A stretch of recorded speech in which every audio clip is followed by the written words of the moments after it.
What's up, YouTube? I immediately want to die. Alright. Oh, get that off the screen! No, please! Alright. Here we are. Welcome back. We are resuming Steel Soul. Yes. My journey to stall even longer from playing Silksong. Hang on, I need to turn stuff down because my ears are getting blasted. Alright, so we return to the green path. I honestly don't remember what I'm doing at all. I believe I'm doing some loops. Honestly, like, I don't need to be that thorough. I'll swing back around when I'm like genuinely busted anyway, so it's fine. For now, I just need to get a move on. I think the main priority should actually be scaling so that I can just do everything a little faster. Because right now, everything takes way too long. I'm a weak little shrimp. Alright, so yeah, anyway. Damn it. Darn you! Yeah, because I'm just weak right now. I'm a baby, dude. This dinky little nail just isn't cutting it. Do I do Mantis Lords outright? Or do I just book it to, do I book it to Nailsmith? I can do Mantis Lords at least. I think getting Mantis Claw is pretty important, honestly. Please! Oh yeah. Alright! That'll do it. That'll show him. Yeah, alright, so anyway, I hope everyone's been doing well. Me personally, I hung out in quotes. I played a game online with friends for the first time in a little while. It's friends who I haven't spoken with in a couple weeks. It's been a little bit. Oh, it was pretty nice. One of them reached out and we ended up playing some Peak, 4 of us together, followed by a little bit of Scriblio. I forgot how much I enjoyed Scriblio. Scriblio is really fun for like no reason.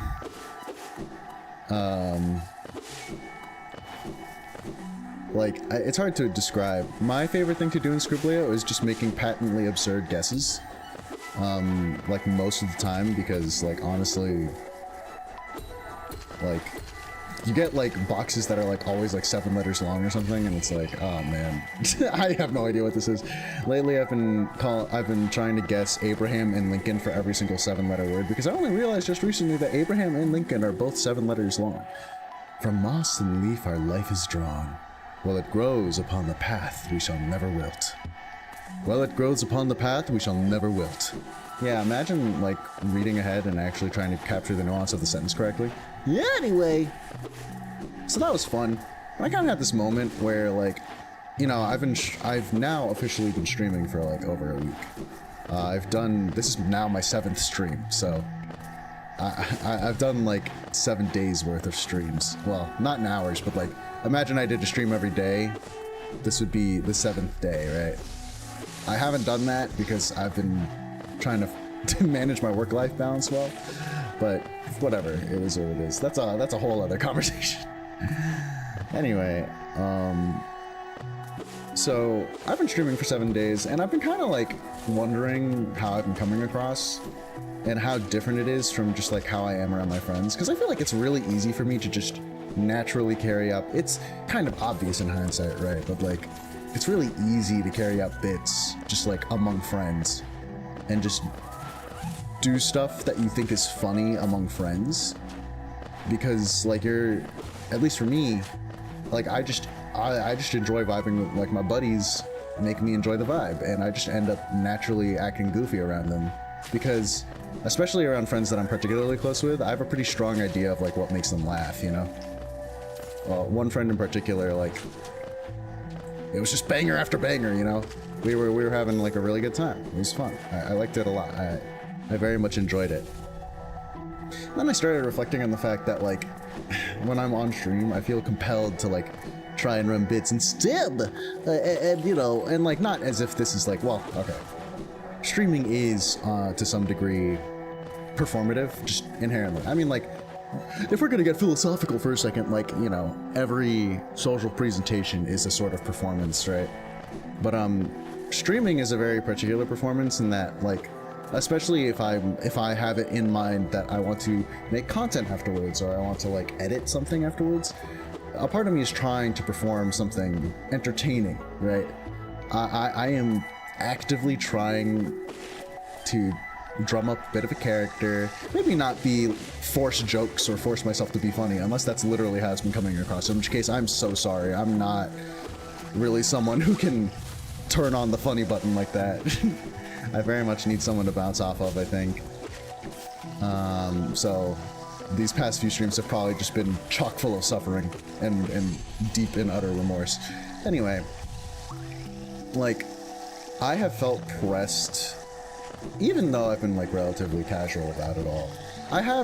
There's been kind of like this tacit pressure to, you know, have a bit of a gaffe and you know, try and, you know, be a little silly at times, like just now, you know. I mean, that was for the sake of example, but I've done that unironically while streaming, right? And it just doesn't, obviously, it doesn't feel nearly as natural because there's like no feedback. And what's particularly interesting is that I know that I can make myself laugh because I do it all the time when I'm like, I externalize my thoughts a lot, whether it be just like talking to myself out loud or just like running a bit by myself. I do that a lot. I'm pretty sure it's not the sign of a mental illness, but, well, maybe it is. I have literally no idea. But regardless, I do that a lot. And this includes making myself laugh a lot with just things that I find, like, funny, you know? Things that I find patently absurd. Yeah, let's go back.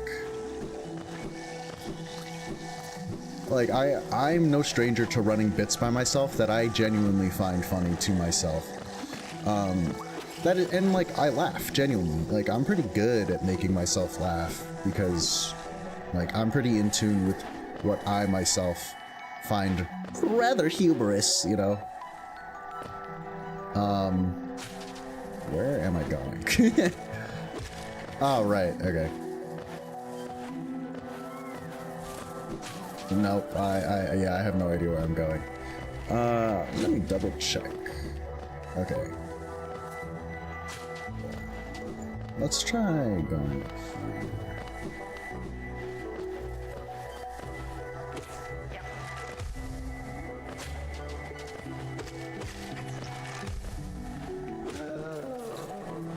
Thank you.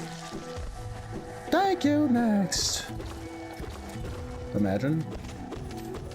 Is there a man-eater in here? Alright. Like, I like, among friends and by myself, I laugh, and it's like a genuine hearty belly laugh, or coyote laugh, or whatever laugh I happen to have in the day, because my laugh, for some reason, is decided by, like, how I've been singing. Well, I can kind of intuit why, but the way I've been talking or singing kind of affects the way my laugh is on any given day, which means sometimes I laugh like a Viking, and sometimes I laugh like a hyena. More often than not, I laugh like a hyena, because I think my voice naturally hangs high. But, you know, regardless, I don't struggle to find comedy in things, genuinely, when I'm just, like, by myself or among friends. It's when I'm on stream and performing for no one in particular. I wrote this in my little note card because I wanted to talk about it later because I thought it was interesting, you know. I thought it was rather curious. The idea of making my friends laugh versus making myself laugh versus making no one in particular laugh. Like, I find it hard to have as much fun running bits when how do I put this? There is a target, right? The target would be like a chat or like a YouTube comment section or something in this scenario. But the feedback isn't, I mean, if I had a chat, there would be feedback, right? It would be instant. But obviously, like, you know, I just started, there's no one here. So, and it's not like I can blame anyone for that. That's just the way it is, right? It's pretty normal. So I have to like, but it doesn't change the fact that I'm like performing for people that aren't actually here. And so I'm not getting immediate feedback. So there's like this unanswered pressure that's going on as I'm streaming, right? Like I am trying to prompt a sort of response, and the target, it's literally impossible for the target to give me any feedback. Like, even if someone could tell me that I was cringe and not funny, that's at least something I could respond to, and I would appreciate on some degree, unless they were just being patently rude, in which case I probably wouldn't appreciate it that much. But I'm also like a little dumb and like socially inept, so I might not even be able to tell whether or not they're joking. Like how sincere they're being when they say something like that. I might just be like, okay, sorry, you know.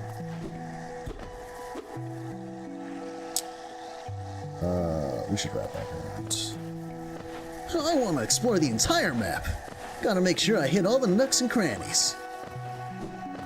So it's just interesting trying to like the answer is probably, at least as long as I don't have a chatter or any active viewers, the answer is probably to just like, you know, zone out and just like let myself stim without thinking about it.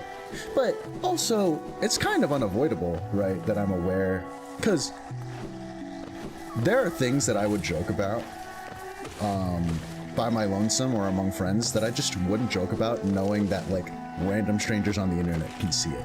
Not to say that I'm like slinging horrible rank garbage around, but I'm like I make like really absurd, I don't even know if I would call them off-color jokes. They're just really absurd nonsense jokes to myself that are either like deeply referential or absurd to the point that there's some internal logic that is only really like parsable amongst like people who really, really know me, you know? I mean, that's kind of how like in-jokes work, right? Trying to like talk in a way that will not only talk, but like joke and socially perform in a way that won't be easily misconstrued, obviously kind of strips a lot of my character. Not that I mind that, that's just kind of like an obvious facet of trying to socialize with the wider world, but it's just an interesting challenge. Because here I am trying to be casual and have fun and actually, you know, have a gaffe, but I'm also deeply aware that like any number of people can see this from like anywhere. Like, I've already marked my content as like not for kids, because I know that I am, you know, my sense of humor is given towards making absurd commentary that is often crass in nature, right?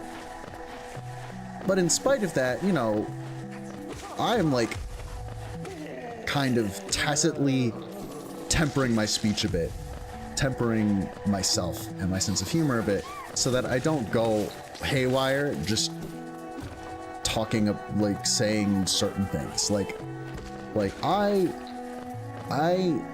Yeah. I'm really struggling right now. I am very much, for no particular reason, I'm really struggling to like say the word dick. You know, it feels ill-advised, right? Because I don't know who's watching, and like there's a certain pressure to be like, oh man, what if they don't like me saying that word?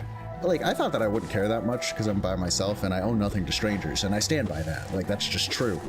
But, you know, what if someone does see and they're just like, man, it's kind of gross that they're talking about dicks and butts. I just wanted to hang out and watch someone play Hollow Knight. That's the sort of dynamic that I don't know I could comfortably fall into until I start actually seeing what kind of people I draw in. But there's also the argument that I wouldn't draw in the people that I genuinely want to work with unless I start just like letting that shit rock, you know? Like it's hard to explain how exactly I'm like and what exactly I find funny off stream.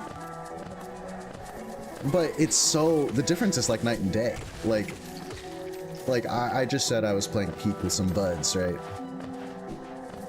And we were making like a lot of edging jokes.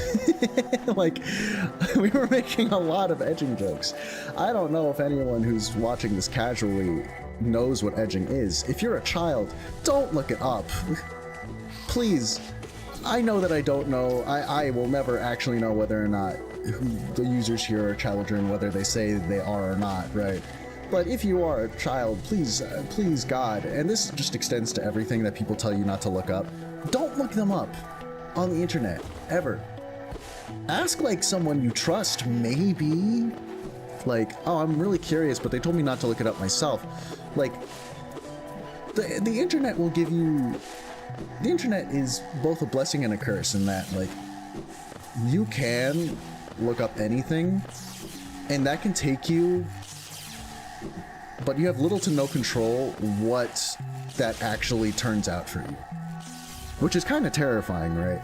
Like, no one has perfect control over their search engines and what their search engines see in them, you know? Like, every use of a search engine is simultaneously you tacitly and kind of involuntarily just giving up a piece of some tidbit about yourself. Like, oh, I might be interested in this, right? And what that means is that if someone jokes about, and what that means, and this is like, admittedly, one of the more mild consequences of the internet, but it does ripple out into some pretty severe consequences, right? Is someone can like joke about a thing, and you, as the hypothetical child, can like look this up rather innocently, and the internet just provided, like, you know, depending on how serious you are about looking this thing up, the internet can turn up some really graphic results for you that you, it doesn't matter how mature you think you are as the hypothetical child in this scenario, you're just not mature enough to process it. I know I wasn't when I saw some things that I shouldn't have as a kid, right? Like, catch me like literally shaking at like 11 p.m. looking up certain things, you know? It's a little hard for me to like really properly reckon with now because it's just so far away in the past for me. Yeah, because I'm ancient, you know, I'm old, I'm a fossil. But it really does matter when and how, I won't say like taboo information, but like more mature and more sensitive information is presented to you. Like, there's meaning in discovering certain things for yourself, but there's also meaning in having someone guide you into understanding something properly, if that makes any sense, and in a way that won't kind of like warp your perspective on certain things. The internet is so difficult to control and so difficult to, like, you know, police, or like, you know, it's so difficult to like give someone the tools to actually navigate the internet well. So many people only like really learn after the fact, after they've had their first run-in with something, you know, probably kind of heinous. There are a lot of things that people, whether they will acknowledge it or not, kind of just ran into incidentally and not because they really wanted to on their foray through the internet. At least people like of my generation and around my generation, right? But yeah, now as someone who is embarking on a journey of becoming a content creator on the internet, what I'm like kind of wrestling with as a personal responsibility is how different kinds of people might interact with me as a person. And it's not like I'm particularly pressed to be the perfect person at all times for everyone. That's patently unreasonable and probably on some level kind of a toxic standard to put upon myself. But I am concerned with seeing that I develop an audience that is responsive in a way that I'm comfortable with to the way I am, right? I think that is a priority I have, and I don't know if that's a realistic priority, honestly, because like I said, the audience might need to like kind of grow into just who I am instead of me needing to grow into the audience, right? Anyway, give me a moment. Those who stray from the White King's road shall face the law of Uru. Why? Why? What? Why?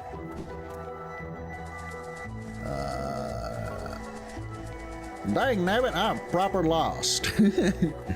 I believe that the bench is like right down here. All right. I was right the entire time. Turns out I wasn't lost at all. You just underestimated me. Yes, sir. Yes, sir. Let's go. Let's go. Let's really go. All right. Yeah, I don't need to go back to the top because that is like the way in from, what's it called?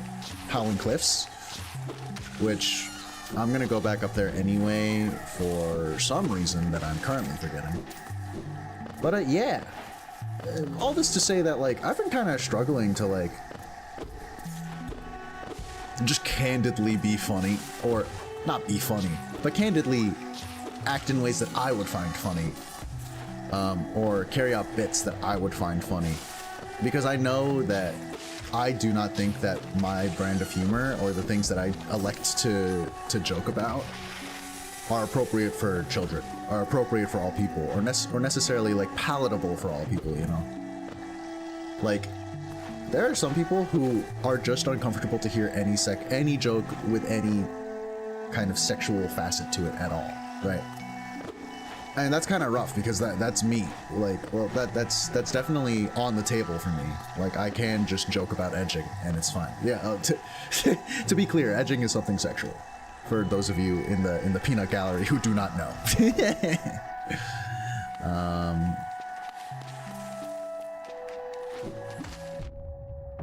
Fool! You'll cast yourself into the spike pit right in front of you. Only a true dunderhead such as yourself would do such a thing. I am too smart for that. I learned in the last playthrough how to not do that, in fact. I don't know where I'm going here. I can't even, like... I don't have Lumify Lantern, and I have no idea how to navigate this place. I don't need to come back until after I have Dream Nail. Which I think I should...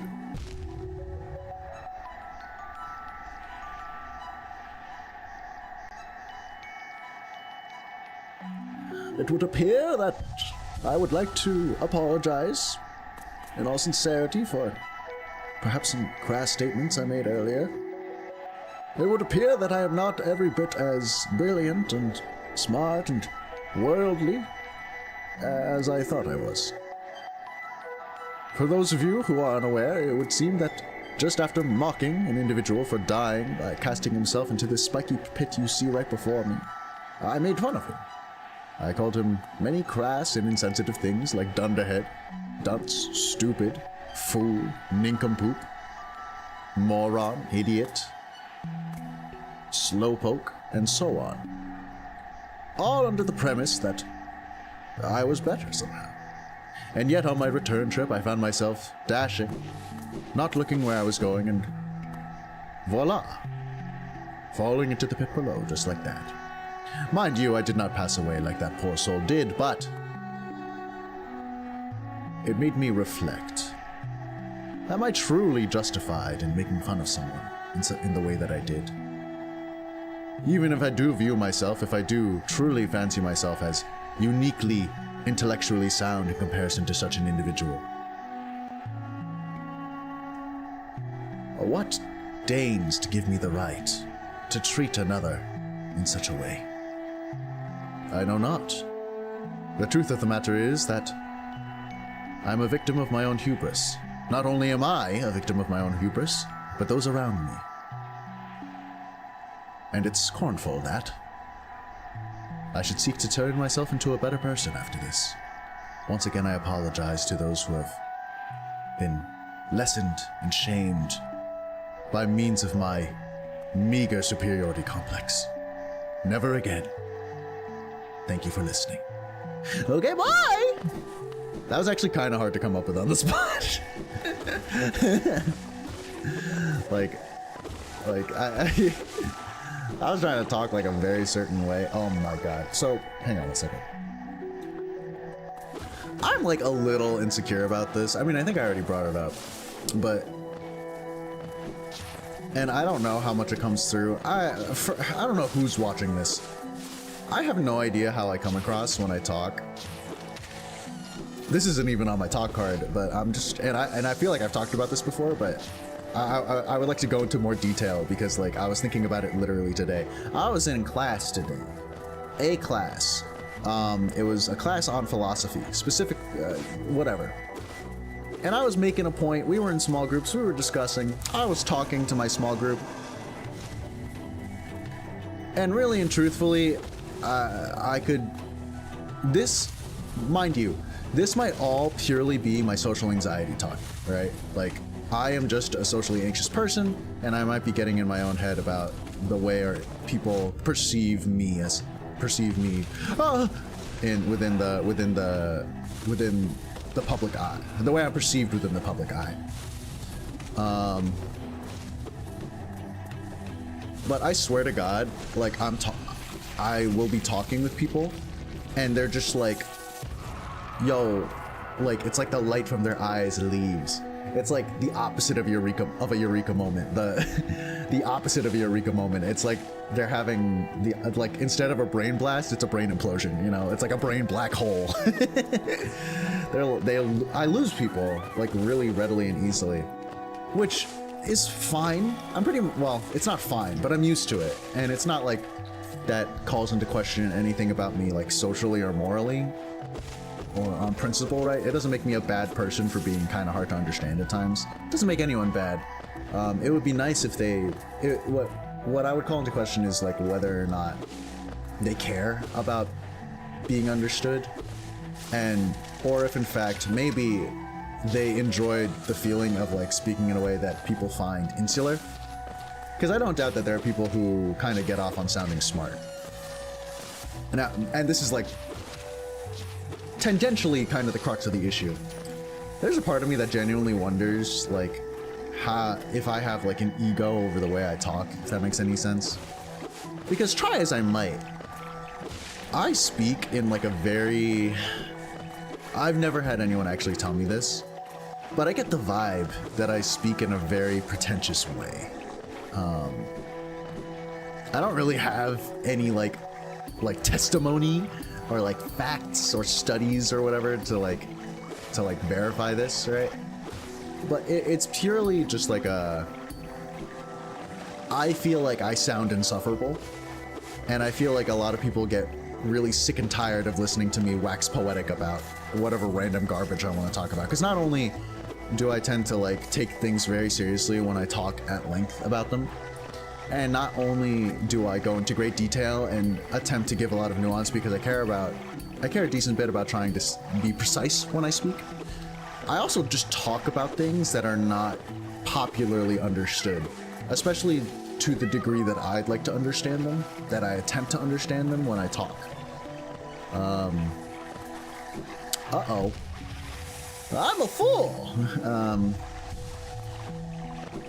And so what ends up happening is I end up using a lot of words, trying to use a lot of synonyms, making a concerted effort to like connect thoughts together with like transitions, transitionary phrases, and make all these like...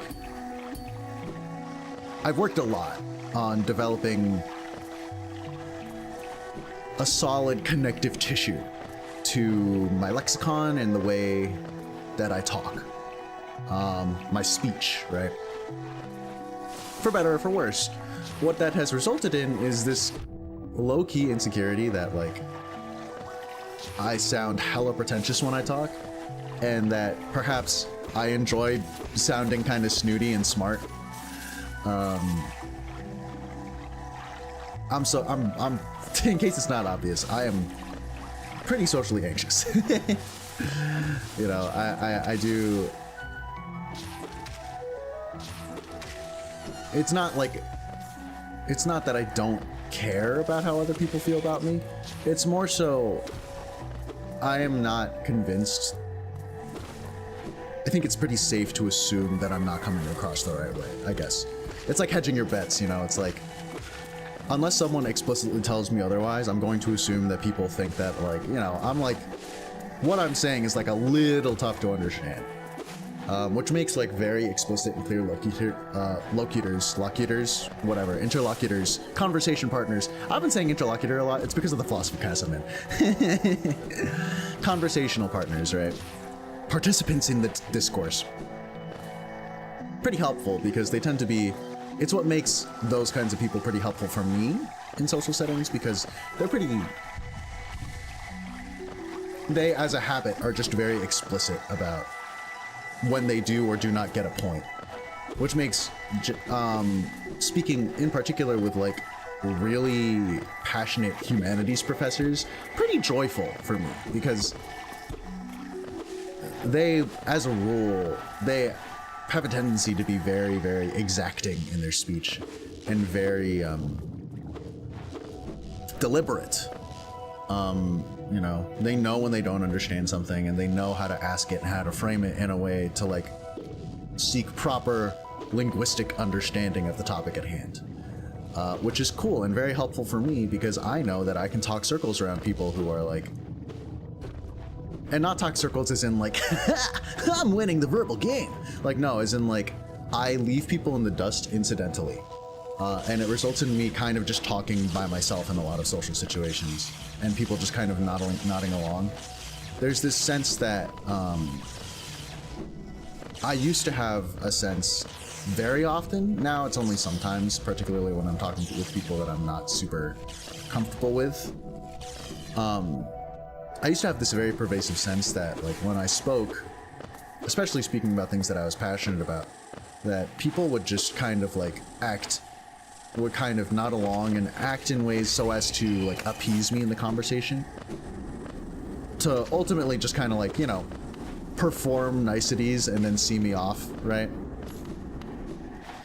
And after kind of just trying to exist with that understanding for a while, I eventually resolved to become a lot better at picking and choosing who I actually engage really seriously in conversation, because I wasn't very picky about it before. I would just kind of yap my head off at literally anyone. But yeah, like, try as I might. I mean, admittedly, I haven't really tried to like. I haven't really tried to dial down my manner of speech, right? But I have tried to like kind of create a better ebb and flow to my speech depending on the setting, like introducing more moments of brevity and like kind of introducing deliberately more casual language at certain points in the way I talk to kind of, or like a more jokey, a sillier tone or whatever to kind of tear down any pretense of pseudo-intellectualism or like performative intellectualism, I think is a better way to put it. Because truth be told, I just want to talk. I just want to talk with people. And this is just the way I talk. I like it because it feels really precise, you know?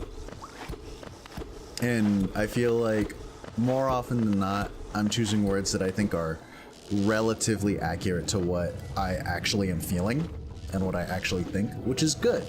I'm usually not at a loss as to what I want to say. And if someone needs me to restate an idea in a slightly different way, that's not that difficult for me. If anything, it's like an intriguing oh, you're cringe. Oh, I didn't need to heal. It's like an intriguing little puzzle because my vocabulary is big enough, because like my speech skills are strong enough, I guess. Oh, hello there, dearie. I was about to close up shop and run until you came along. I provide a banking service if you're interested. Losing one's geo is a terrible thing, and it's so much more likely if you carry it about on yourself. My vault is much more secure. In all my time as a banker, I've never lost a single geo. Maybe you'd consider opening an account? No. I understand. It's difficult to part with hard-won geo. I'll be here if you change your mind, sweetie. Goodbye. Goodbye now. Oh, I love little ones like you with all your pocket money. It makes me want to protect it. Keep it safe. To my lonesome self. To my dependable shell, of course, of course. But yeah, long story short, I'm deeply scared, actually, that I'm extremely pretentious sounding. And that it's a big turnoff for a lot of people. I'm actually, like, really, really scared. This is oddly vulnerable of me, but, you know, it's like, it's... This is oddly vulnerable of me, but it's also, like, you know... It's not it's not like an embarrassing thing to come clean about or anything. Hang on a second. Isn't this something? I'd not expected to discover so huge a stack station after that foggy descent. The bugs of Hollownest must have been an impressive lot, building such grand structures so far into these wilds. Seems the dangerous creatures about haven't yet made their way in here. It's the perfect place for a quick rest. Can you imagine this place in its time? Hordes of bugs traveling about the kingdom, stag bells ringing, the station bustling with activity and life. Now only our like even know it exists. That's a special thing, I suppose, to cherish these sites, even in their decay. Is it that, just faintly, you can still hear the echo of the bells? Indeed. I'm Quirrell, and I'm old. Older than you'd expect, especially with the way that I jump around and literally teleport during the Umu fight. I'm a spry old man, don't make me cut you. I'll cut you, I really will. Spry old men always carry a butterfly knife or two on them, I should know. I'm a spry old man myself. Oh! I'm not gonna change this voice. Oh, come in search of treats, have you? I chanced upon a unique little fungus growing right above us. I found it only in the station, and the taste is just divine. This place must once have been quite the hub, built at the border between two lands, that misty drop to one side, and those bulbous growths another. Neither place seems particularly welcoming, so while my little treats last, I think I'll stay right here. Yeah. Feel free to stop by any time, though I do like the quiet in this station. A little company is always good for one's health. Yeah. Bye, Willow. Bye. Oh my god, you're so sweet and cute. Willow's actually very cute, aside from the fact that Willow does really, really want to eat you. That's not that cute. Though, honestly, like, my dog play bites me, like, a lot. Play bite, I mean, as in, like, they don't break skin or anything. Like, they've never made me bleed by biting me. He's just a bitey guy, you know, he likes play biting a lot. For better or for worse. Like, we don't want him to do it, but, like, he also, that's just something that he likes doing. Like, and, like, he play bites me, and it's like, saying it hurts is, like, it feels not correct, because, like, it really doesn't hurt that bad, it's just kind of annoying. But I still think he's really cute, so maybe you can think that something's cute even if it wants to eat you. But also, my dog doesn't want to eat me, I think. He doesn't want to eat me, he doesn't want to kill me, he doesn't want to crunch me up and chew me up and spit me out. He doesn't want to chew me up and digest me and stuff, you know? He doesn't want to do that. I don't know if he thinks that tastes good, but, like, he doesn't want to eat me. Doesn't seem like he wants to eat me anyway. Willow wants to eat you. Which is an existential threat. So... yeah, that might actually be worth considering. Can something that wants to kill you be cute? Many people seem to think that yanderes... Are there, like, hardcore yandere fans out there? There are, right? People who, like this, the archetype of, like... I think it's a lot more common in josei works, like the yandere guy, than it is in seinen works. in seinen and shonen works. Like, josei works have a lot of yandere men, but I might also just have a deeply flawed manga algorithm. I promise I'm not into yandere men. I'm actually not. I really like just vanilla shit. Or stuff that ultimately resolves out into a happy ending. I'm a pretty basic fucking guy when it comes to his romances. Anyway. You've opened several stag stations by now, haven't you? I'm thankful for the opportunity to once more travel through the kingdom. As I visit more places, I feel my memories returning to me, like the stagways of my mind are running once more. Continue to open the stations, and you'll have my deepest gratitude. Dieba, wala papa. Ah, this gladdens me. The Queen's Station has opened once more. This place was a bustling hub of travel, well placed for travelers visiting the outer edges of the land. You're quite the explorer to find this place. Walava. Thank you, Mr. Stag. I'll be sure to use you in the future, though I don't know if I have a use for you right now, but I'll be sure to visit again soon. Thank you for actually... Do I need to go back to Dartmouth for anything? I don't know. I don't really think so. So, I think I'll just go on ahead. Thank you very much.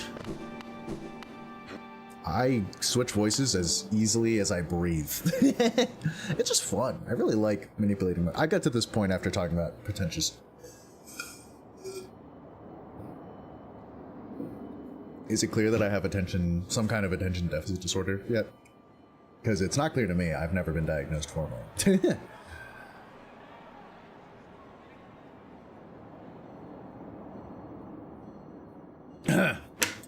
All right, here we go. I promise. Okay, that really is just me stimming. I just think it's fun. It feels good to shake it off, to kind of flex my vocal track, not flex as in like show it off, but to like just bend it in various directions, just like all the time. I think that's really fun to do, and it's really refreshing. I think I've definitely touched on this before. I find it deeply physically satisfying to do stuff with my voice and to nail it and to have it not really hurt and to actually nail some expressive choices in the midst of that. I think that's sick as hell. But anyway, I was making another point about speaking pretentiously. Yeah, because, like, I'm, like, being completely deadass for a moment. And this was not meant as an insult. This is one of my best friends who I was talking to. This was a few years back.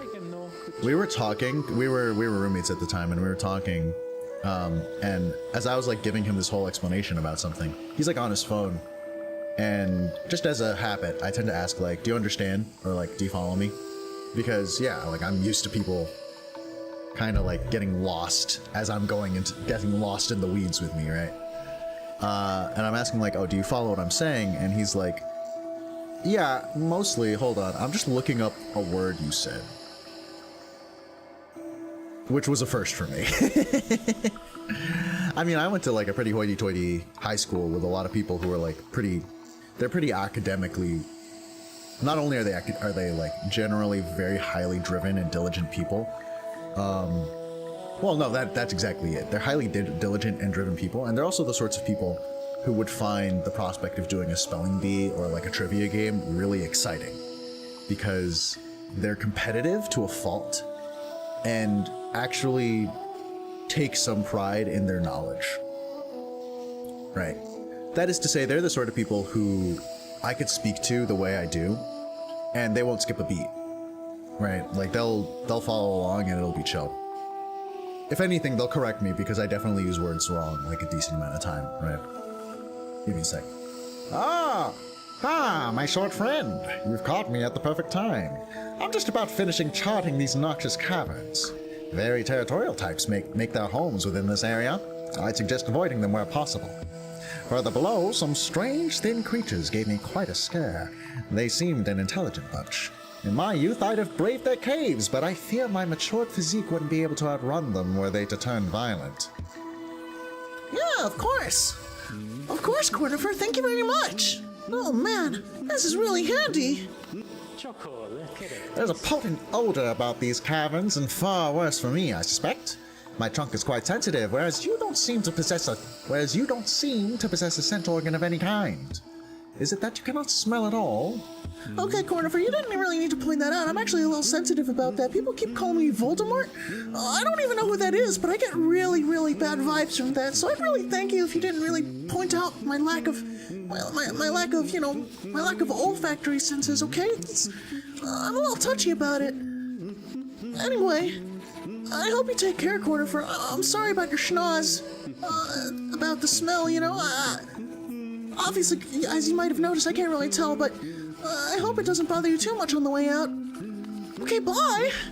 Bye, Cornifer. Bye. That really hurt my feelings. It really did. Almost made me want to cry a little. Oh, I'm making myself feel bad. What is wrong with me? Jeez. Almost made me cry. Oh, man. Oh, I haven't someone point out my lack of schnoz in a while. That was Cornifer of all people. I kind of figured he was a little insensitive. Oh man, fuck you. I was in the middle of a bit. Kind of figured he was maybe a little insensitive considering the way he treats Zelda, but that just wasn't nice of him. I don't want to make him feel bad or anything. It didn't feel good for him to point it out, you know? I'm not criticizing him, I promise, but I just don't like it when people just go and say things like that. It's no good. You gotta be a bit more considerate at times like this, you know? It never hurts to show a bit of deference. Vast deference. Ah! Sorry. Oh god. I almost got spat on. That would have been kind of nasty, wouldn't it? Anyway, I'm really flitting. But yeah, like, I had that friend point out, like, oh man, you talk. Yeah, sometimes you talk in ways that I actually find kind of difficult to understand.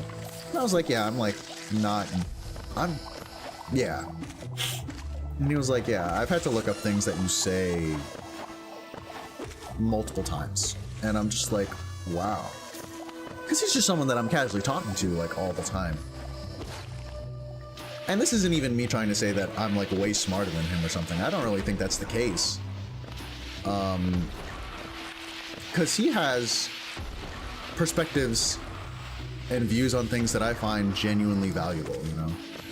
And I don't want to diminish that by, like, being like, oh, he's not nearly as articulate as I am. Oh, man. All right. Like, everyone's perspective is valuable, even if they don't necessarily have the same lexicon that you do, you know? It's actually kind of cringe to measure people purely by the way in which they talk. It is one worthwhile measure, to be sure. Like, I would also like to appreciate people who put a lot of effort into being articulate and being very deliberate about the words they use. This is cringe, alright? Oh man.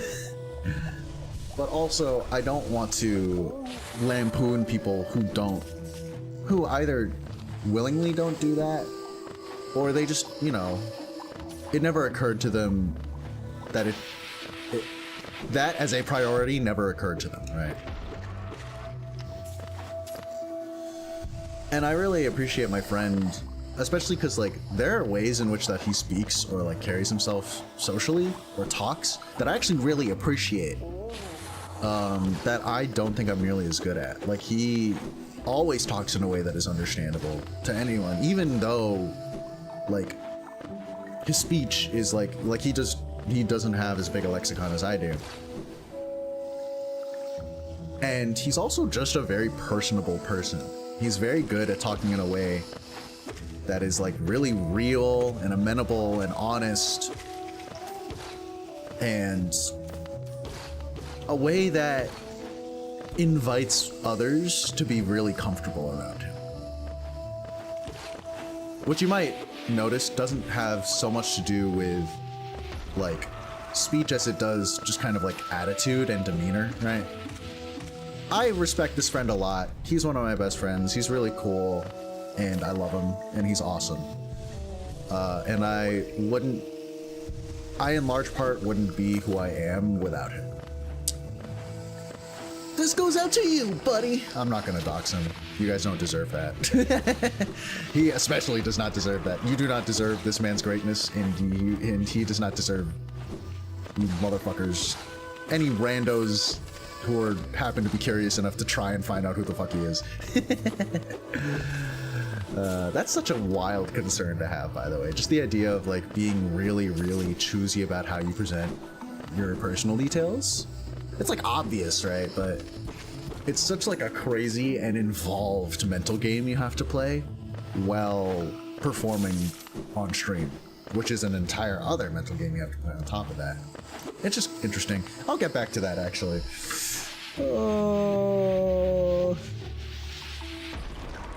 The mental, this is gonna be fun, just like writing down all the things of maintaining privacy, of maintaining privacy online.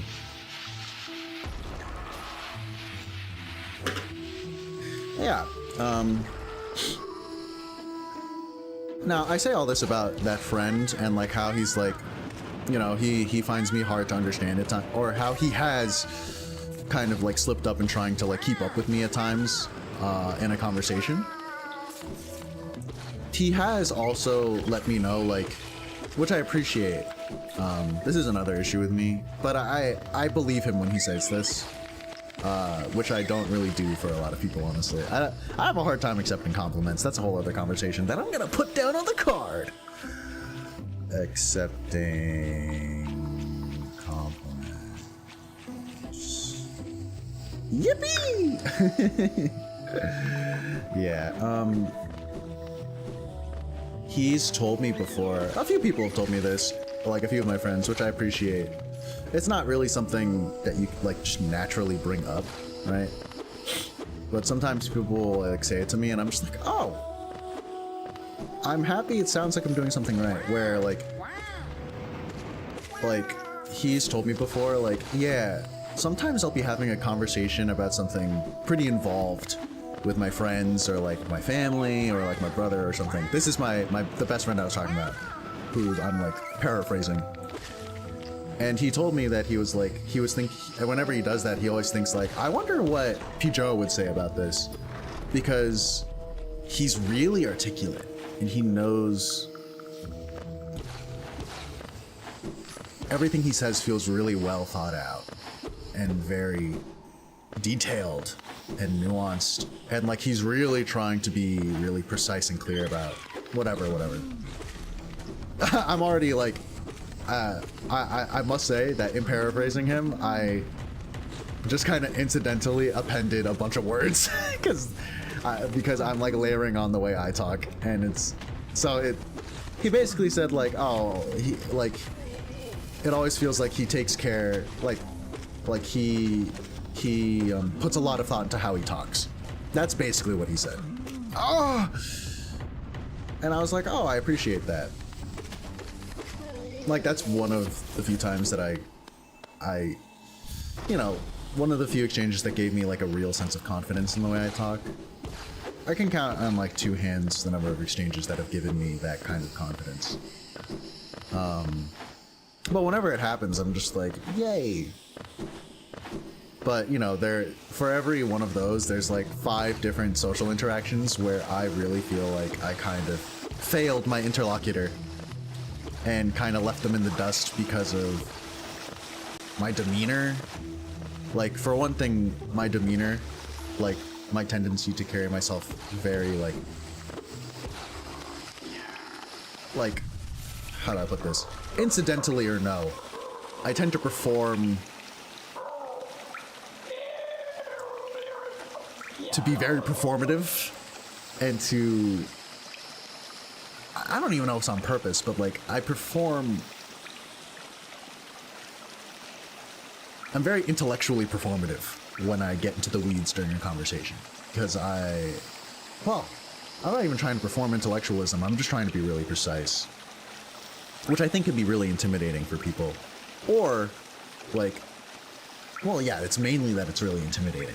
Like, oh man, this guy is like, he's serious about this. And also, like, he sounds like he knows what he's talking about, whatever.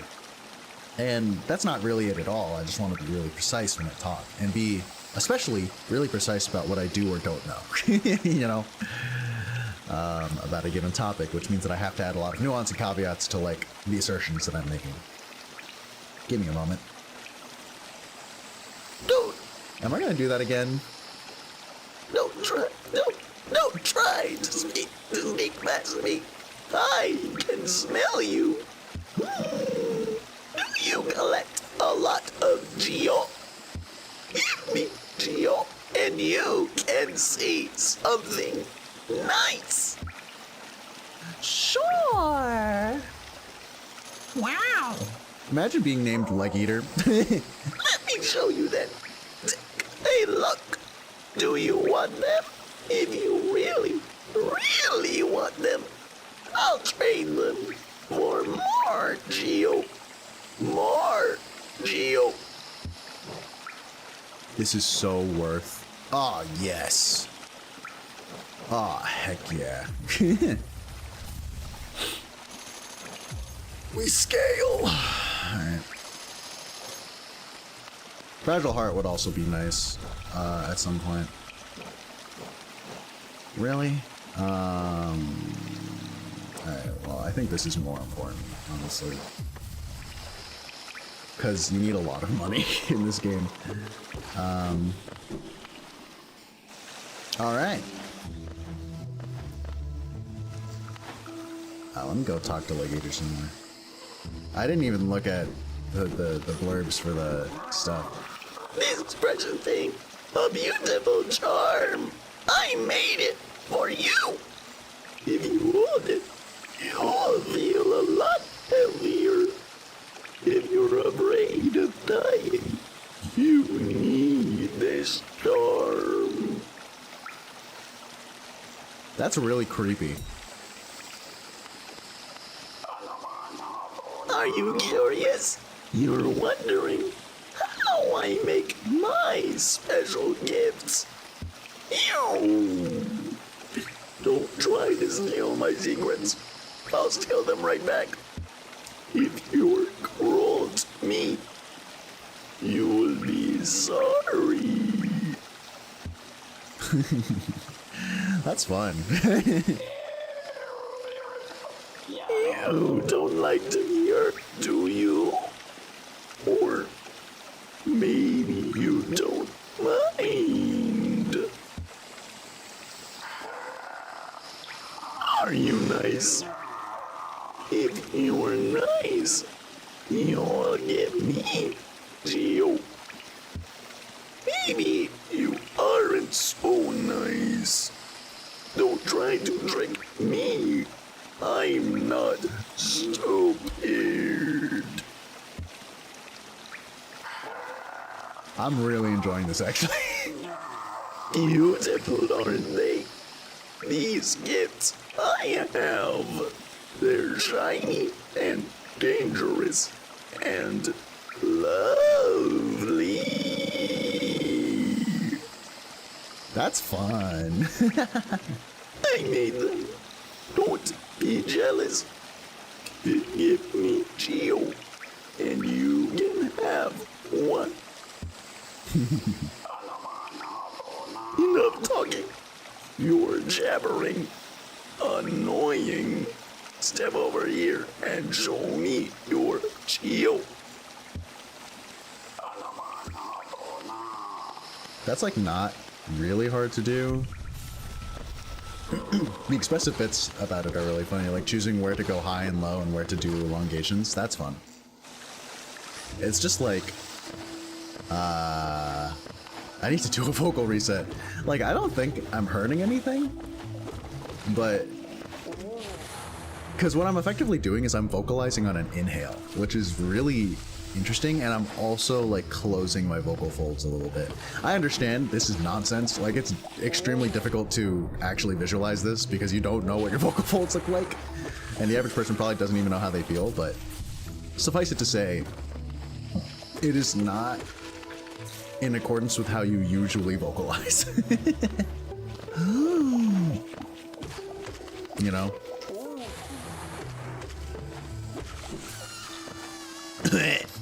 Oh man. Oh man, I'm dying over here. Oh no! Yeah.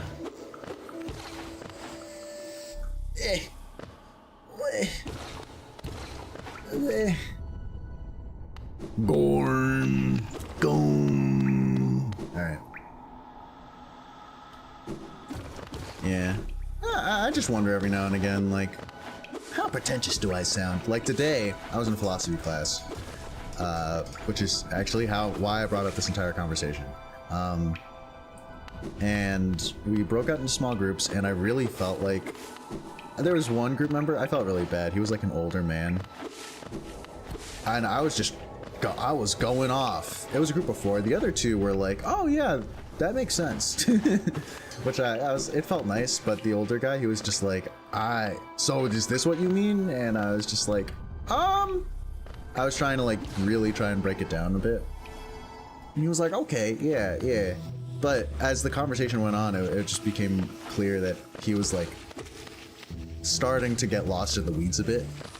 And I always really don't like it when it doesn't feel like I'm able to catch someone in that moment, you know?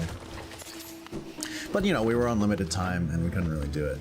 Now, something that is gratifying, is just whenever I try to make a point to the professor of a fellow class, or I try to ask a question and they're just like, that's a good question. That's actually gratifying in general. Just like asking someone a question and having them respond by saying, that was a good question. Thank you very much for that. Oh, because, you know, I think this is like one of my this is my secret technique for conversation, because I've had to structure conversation around secret techniques because I'm socially awkward.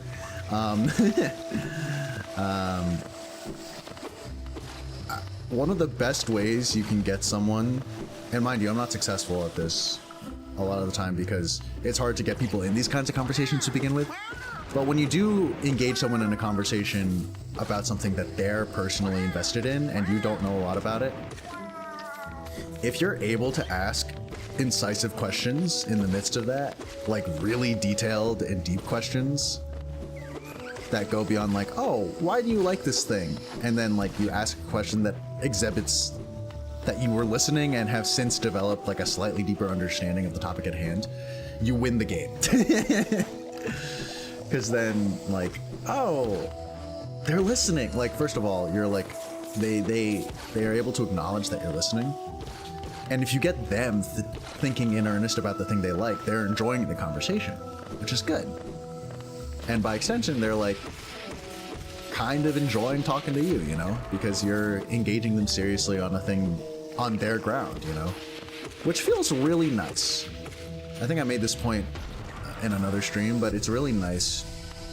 It feels really good to actually be able to appreciate something that someone else really loves and finds interesting, even if you do not have the expertise yourself to engage with it on the same level that they do. I quite like that. This is the way to the City of Tears, no? Oh no, it's the way to Elder Who. We remember the Elder. We remember the Elder. Your fight stinks! Alright. Oh man, that was close. Holy. Oh my god.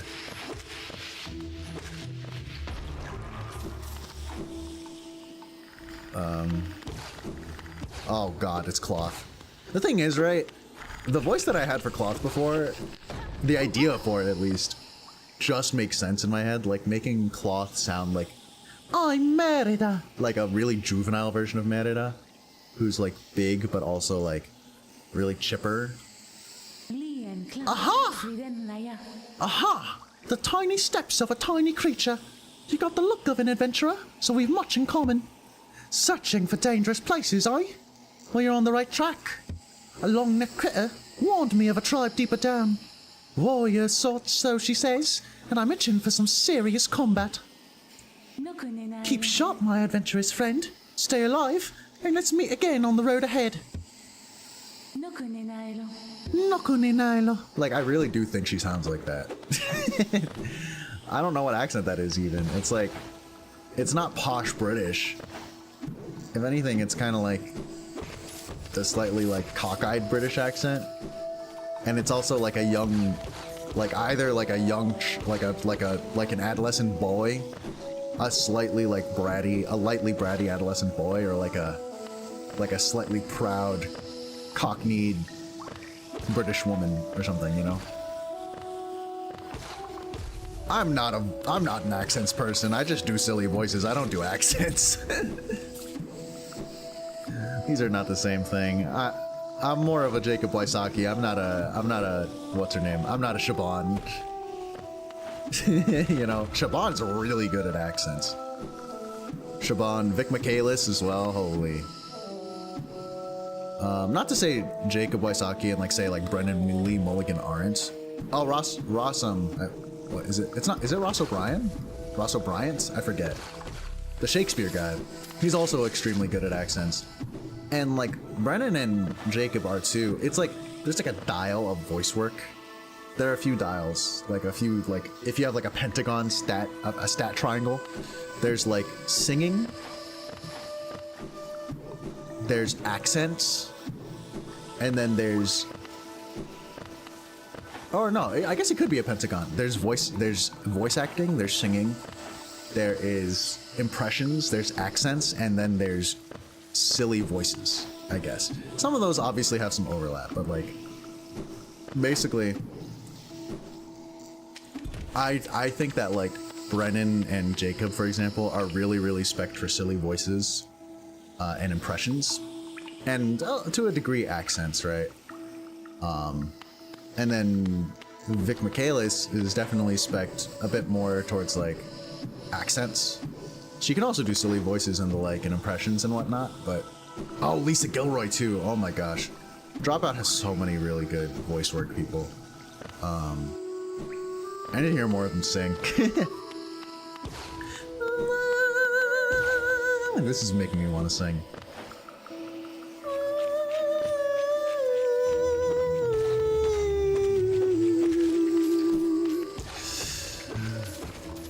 Oh my god!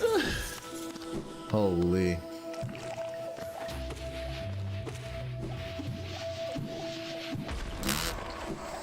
Sorry, I'm like a little exhausted now. I'm a little spent because I just yapped like really, really hard about like speaking pretentiously. Where the hell am I going? Yeah, let's go to the left, actually. Actually, no. Let's explore the entire area. Just force myself to fight mantises.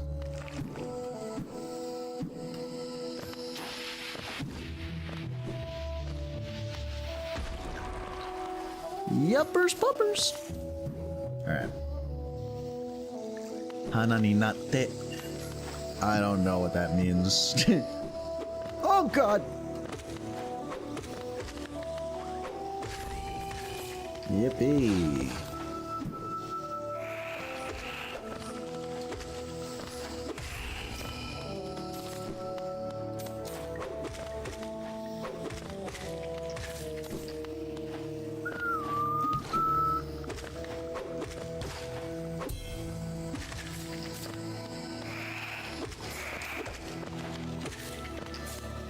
Sorry, I'm suddenly in like mad gamer focus mode.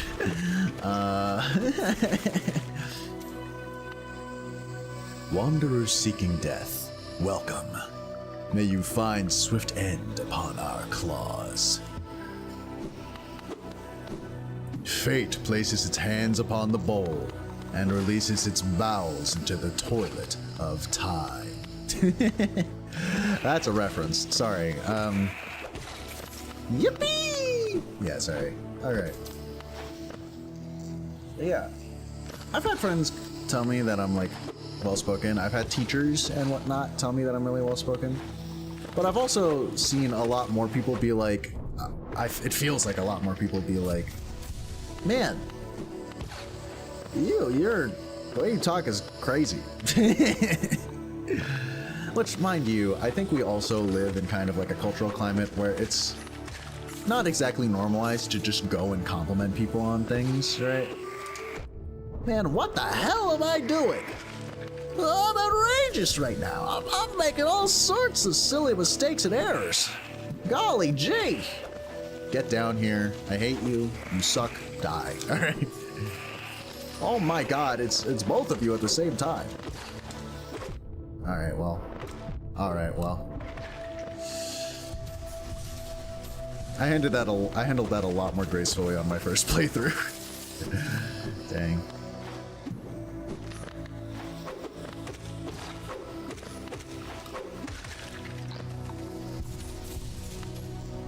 Bum bum bum bum bum bum. Bum bum bum bum bum bum. Bum bum bum bum bum bum. There's a Rurouni Kenshin song on the OST that does the same thing. It's like bum bum bum bum bum bum.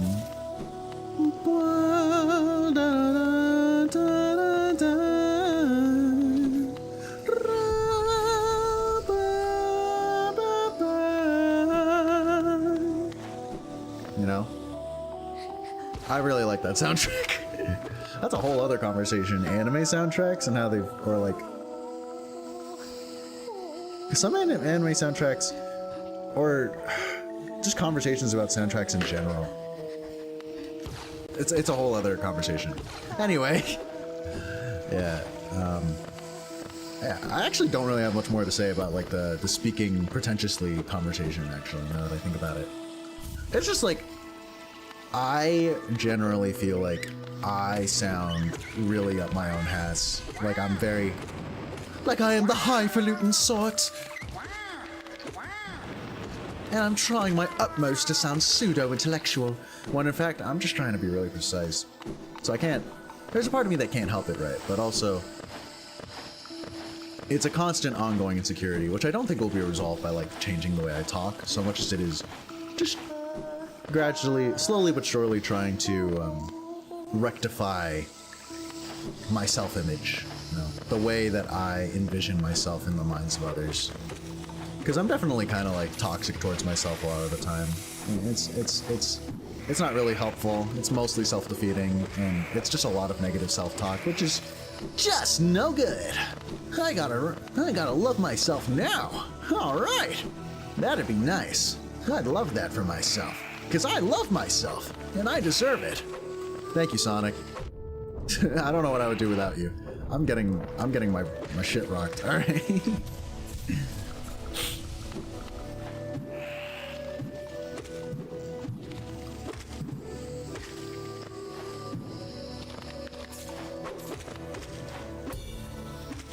Oh man. All right. We try. You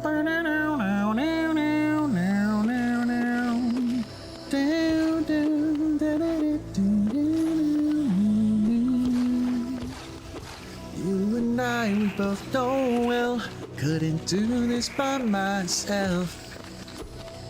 I got stronger than you.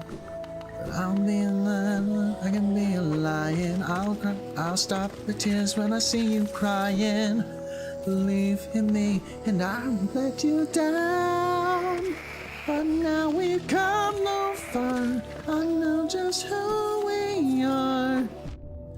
I'll protect you if you let me try. Now it's just you and me, like it was meant to be.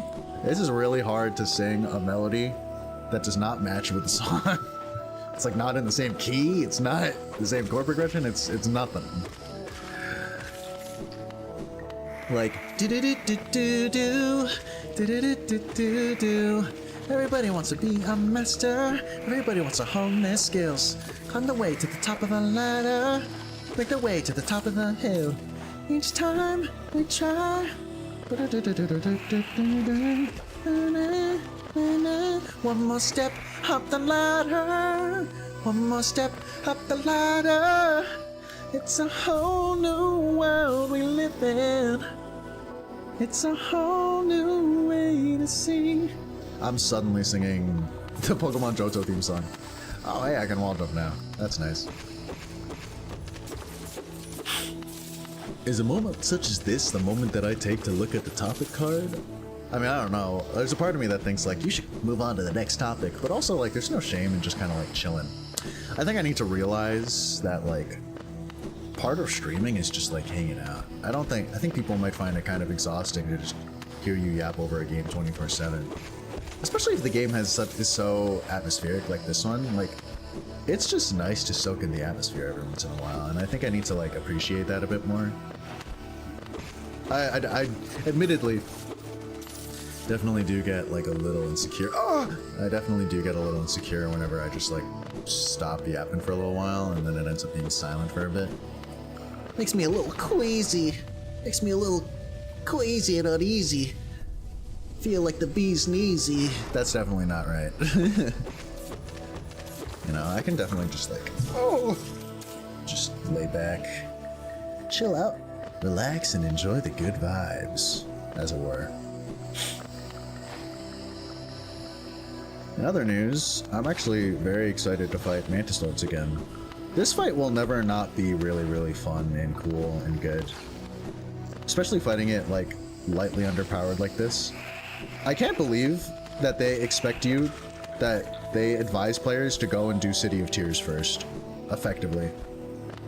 Like, go do City of Tears first and beat Soul Master before you fight Mantis Lords. That feels, for me, it feels kind of strange. Like, that feels like a lot to do just to come back here. Holy, you know? Hit the rock. Get the money from the rock. Go even faster.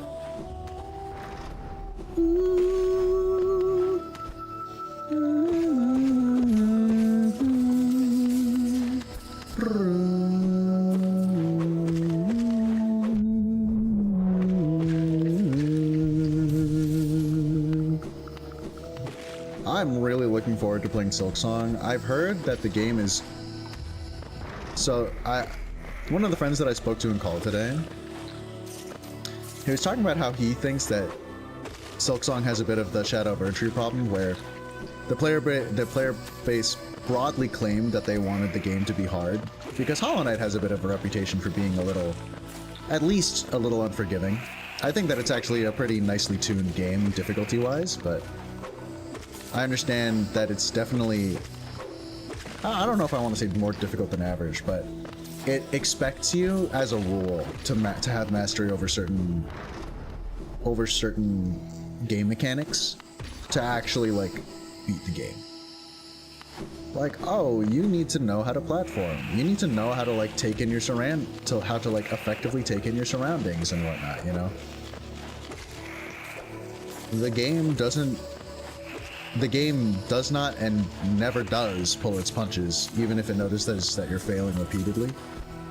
And, you know, that is like a turnoff for some people, right? Like, you do stand to lose stuff. Fuck you, I hate your guts, die! Oh yeah? Why don't you suck a fat one? I'm Sonic, and you're about to die. Yeah, you tell him, Sonic. Thank you. That wasn't very nice, I don't think. But like,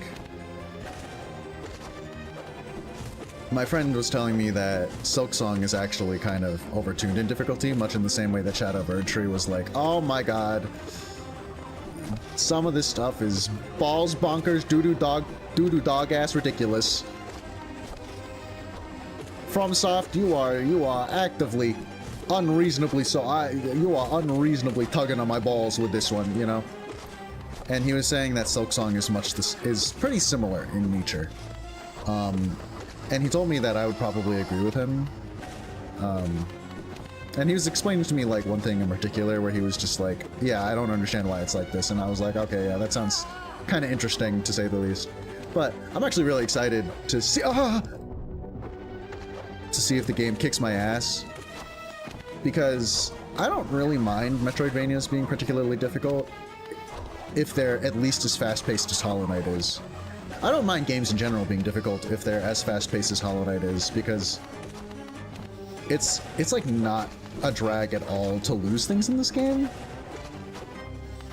Because the game is really brisk when you really get the hang of it.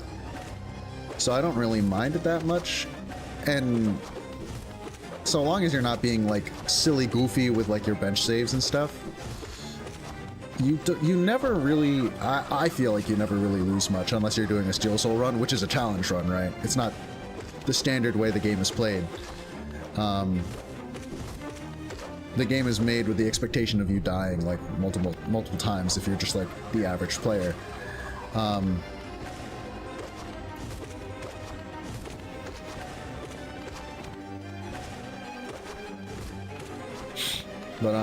Yeah, nah, like, man, what am I doing? I'm a silly, goofy guy.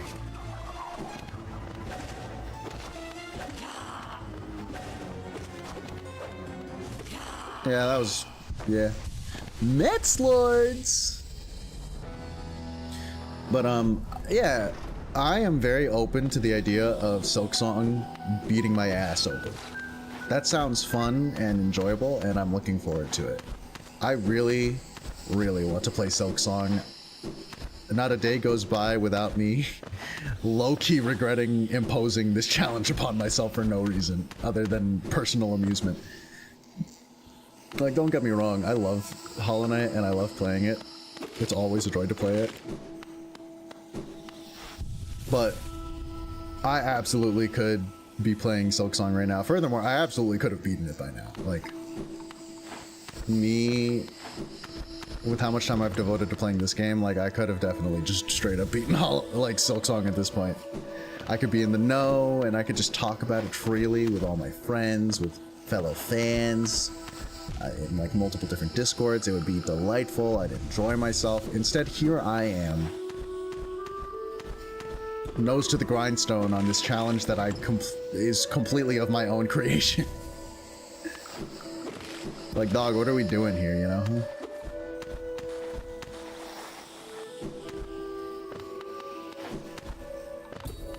I am lost. Get over here.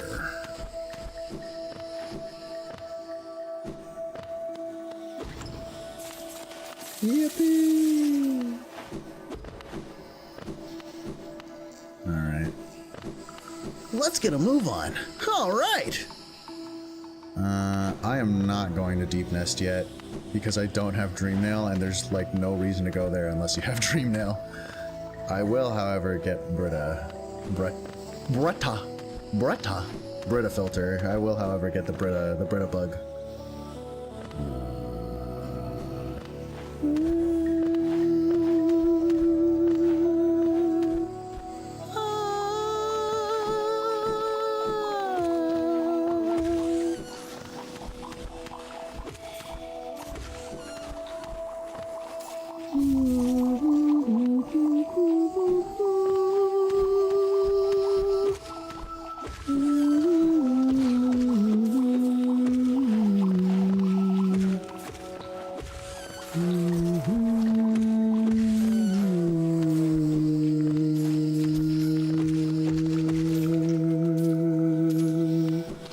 That was fun. Yes, yesterday, just a photograph of yesterday.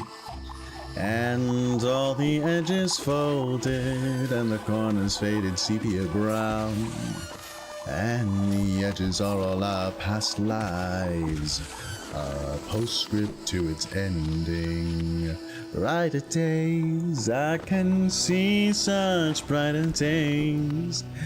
And the edges are all once again And now we know this time is for good.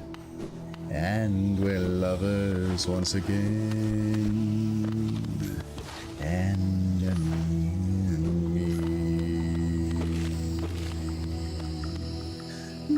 I can remember the rain in December, the leaves are brown. I can remember the rain in December. Oh, that's how high it is. And I can remember the rain in December, the leaves of brown on the ground. In Spain, I did love and adore you.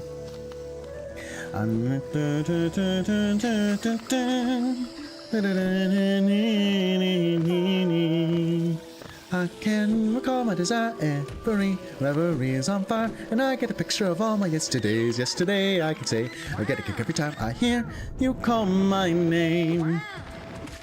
And each moment a mystery, your eyes meet mine, as we dance to the melody,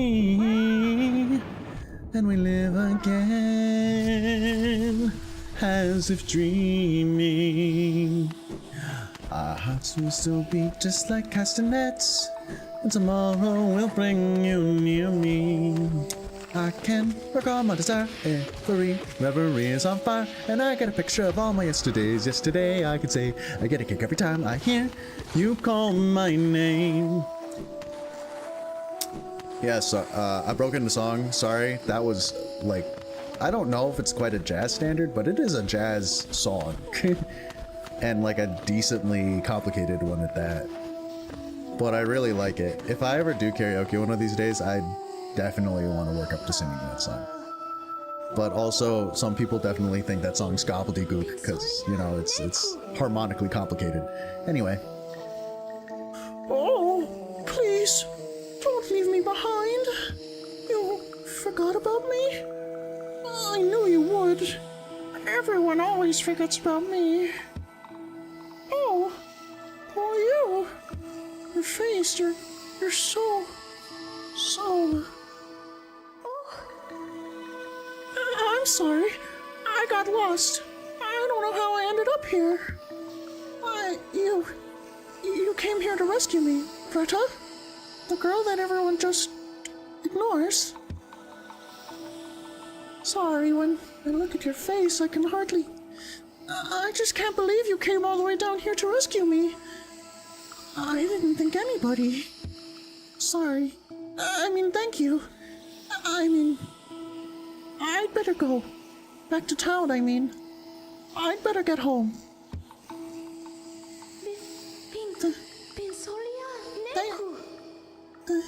Thank you. Really? No problem, Buster. Yeah, your knight in shining armor, he just sounds like, Oh! Are you that there princess over there? Glad I can help you in your time of need. Anyway, I'll make like a tree and get. make like a tree and get out of here. Oh, faker. I'll show you who's the faker around here. I'll make you eat those words. Thank you, Sonic. Thank you for making Shadow eat those words like a dirty little dog. Sorry, I'm stimming again. Oh, whoops. Give me a moment. Just gotta do a diddly do.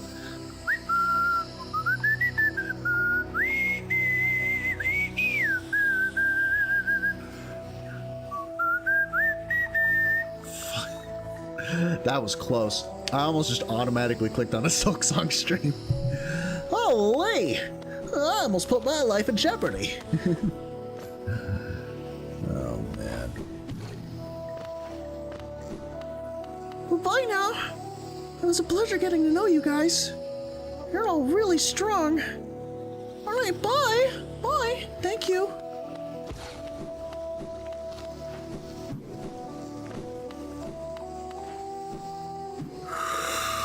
Where the flip am I going? Oh man, I'm a little lost. Would you mind showing me the way? You are fired from my life. Why are you firing so many times? Hello?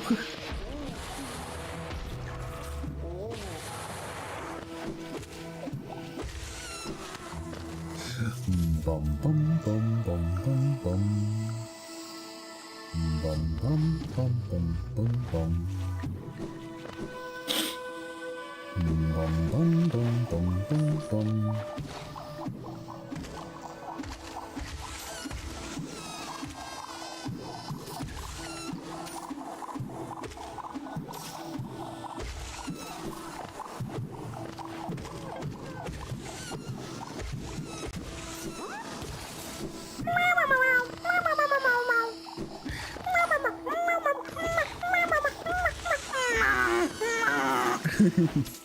Sorry. Yeah, imagine chilling ever. Couldn't be me. I'm just not built like that. I'm a hyper little guy. I'm Sonic the... Alright, stop. Please, let it go. It's over. Let the voices go. Please. I'm begging you, please. Alright. Yuppers poppers. Alright. I am officially tuckered out. You need not worry about me doing another impromptu bit that is like half formed at best.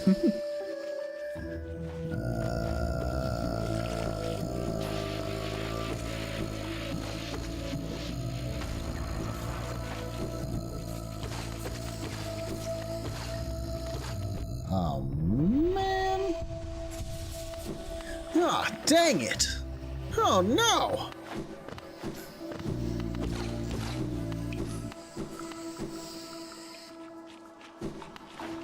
Alright, let's get this show on the...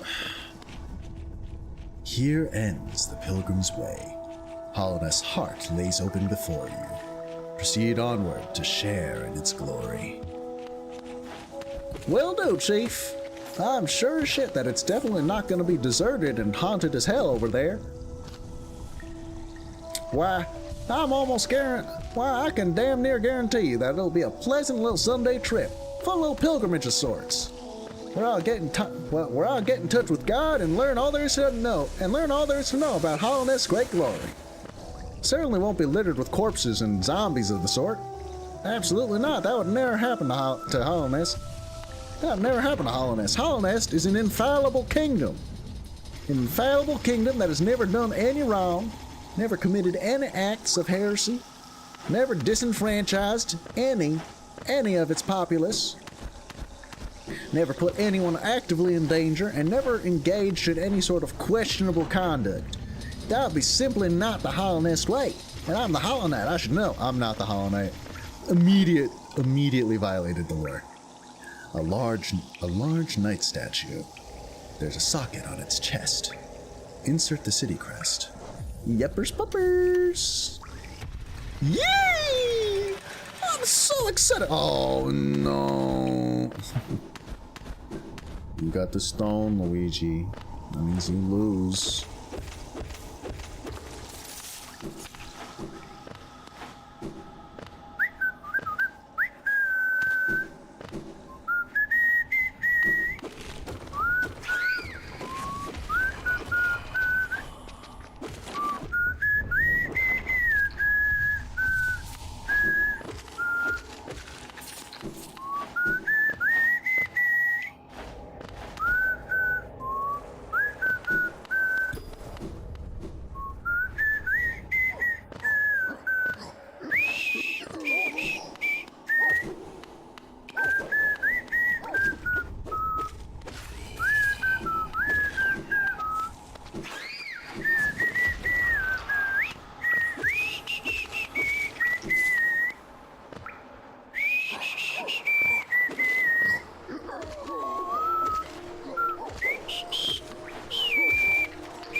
I've never even played that fucking game.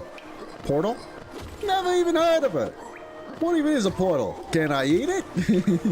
Hey, yo! You ever heard what a portal is? I ain't. Never heard of a portal too? Neither have I. What in the hell are people talking about these days? I swear, you and me both, we have no idea what the hell's going on. What the hell's going on? The great gates have been sealed. None shall enter. None shall leave. Thank you, Steve Blub. I don't know what I would do without you. No problem. The hot springs. Alright. Hi, Quirrell. It's nice seeing you again. How have you been? The capital lies before us, my friend. What a somber place it seems, and one that holds the answers to many a mystery. I, too, have felt the pull of this place, though now I sit before it, I find myself hesitant to descend. Is it fear, I wonder, or something else that holds me back? The city looks to be built into an enormous cavern, and the rain pours down from cracks in the stones above. There must be a lot of water up there somewhere. I suppose, if the cave roof stayed strong this long, it should hold for us. Before I leave this kingdom, I'd like to see where all that water comes from. What a sight it must be. If you look down from here, through the rain, you can just make out those twisted sentries, their husks still stuck in endless patrol. I'd be cautious around them, my short friend. Their training will not have been forgotten. This city represents some formidable foes. Isn't this a wonderful spot for a rest? I so love the sound of the rain upon the glass. You and me both, Quirrell. You and me both. Alright, take care, alright? See you around. Bye-bye. Bye-bye. Mashi, mashi. Mashi, mashi, kabi, kabi, na ya. Haruna-chan. Hi. Nani ga suki? Silk song. Ice cream. Silk song. Ice cream. I've never actually seen the meme. I have no idea how it goes. I'm flying by the seat of my pants. I'm just guessing that shit. Ice cream. Haruna-chan. Kawaru-san. Hi. Nani ga suki? Haruna-chan. Hi. Hi. Nani ga suki?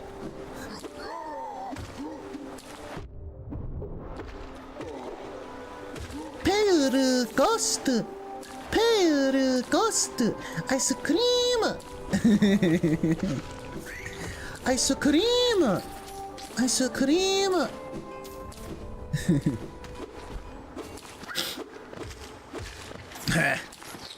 Erudubug-san.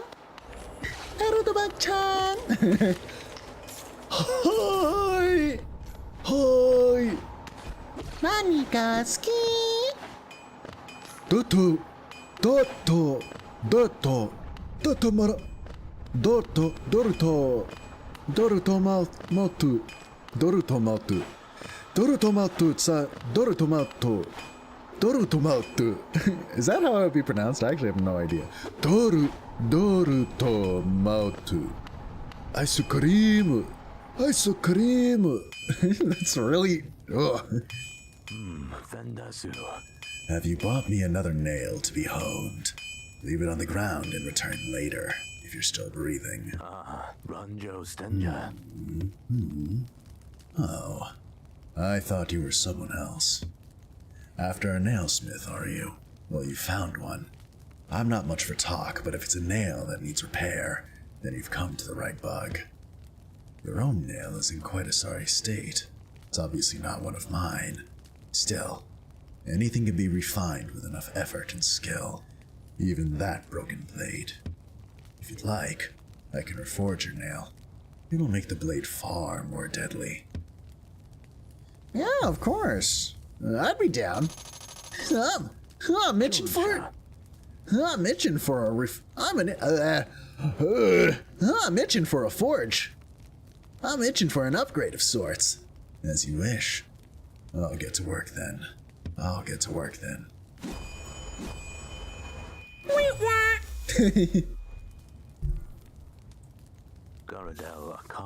There we go.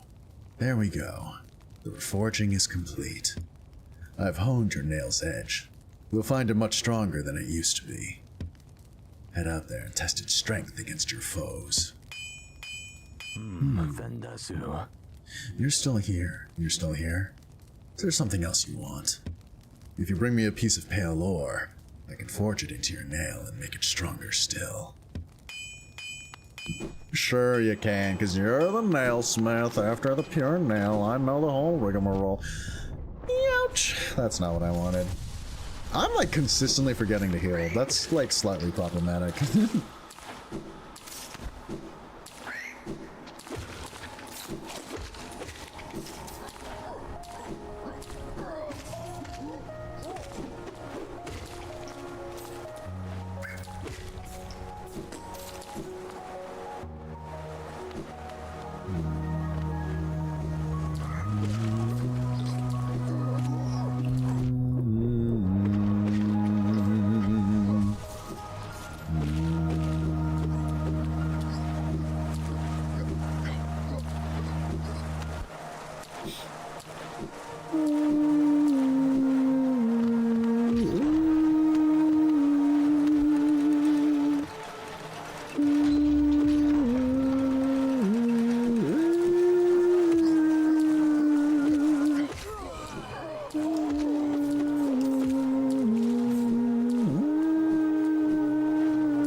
Aw, man, are you serious?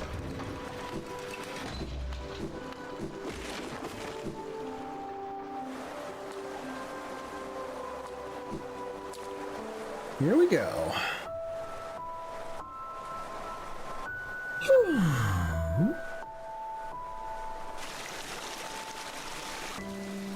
I love cutscenes, especially when there's only like 3 of them in the entire game. Oh my god, it's John Silksong! She's so beautiful. Again we meet, little ghost. I'm normally quite perceptive. You I underestimated, though I've since guessed the truth. You've seen beyond this kingdom's bounds. Yours is resilience born of 2 voids. It's no surprise then you've managed to reach the heart of this world. In so doing, you shall know the sacrifice that keeps it standing. If, knowing that truth, you'd still accept a role in Hollowness perpetuation, seek the graven ash and the mark it would grant to one like you. All right. Yeah, okay. Wow. She was fast, that one. All right. Memorial to the Hollow Knight. In the black vault far above, through its sacrifice, hollowness lasts eternal. Of course it does. That's what you want to think, but you're wrong. You don't know the half of it. All right. And now I gotta go all the way back around. All the way back around.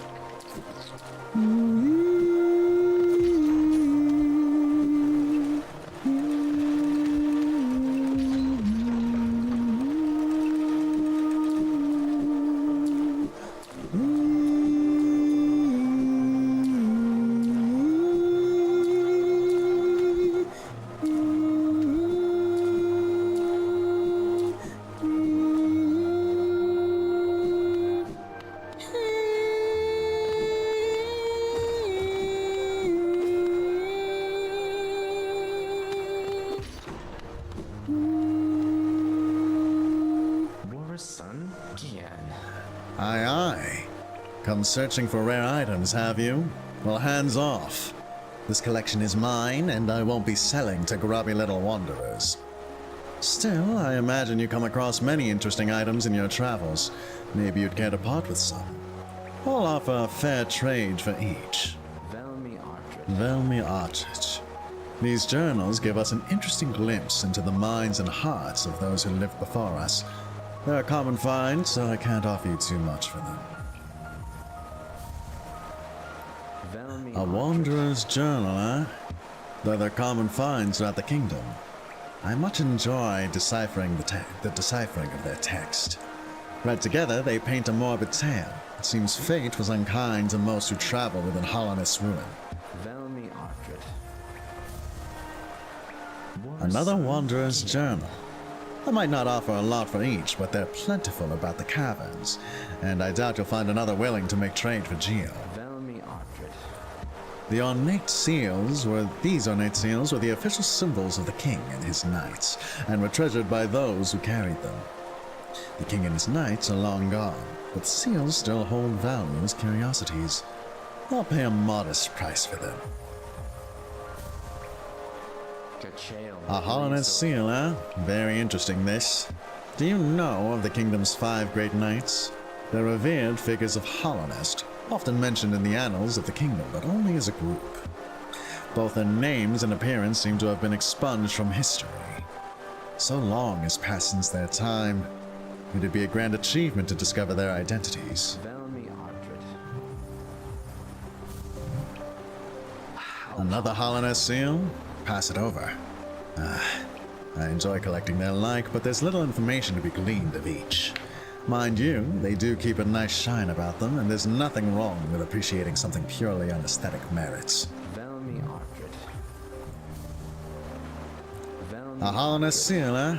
Give it here. Do you have anything else for me? If not, get your damp little self out of my home.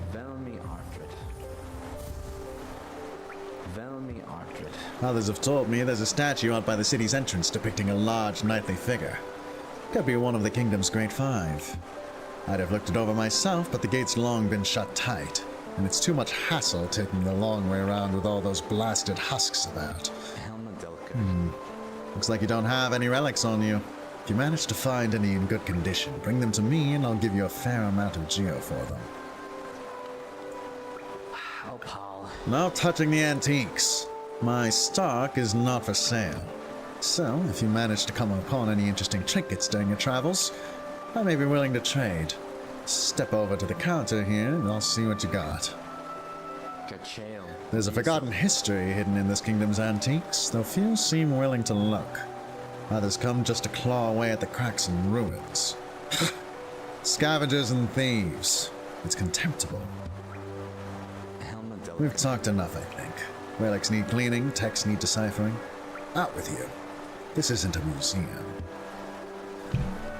Whatever you say, bub. Pleasure doing business, pleasure doing business. Okay, I did not mean to do that. I am so sorry. Alright, here we go. Man, I sure am just vibing. I'm vibing something fierce right now. Holy. Oh, man.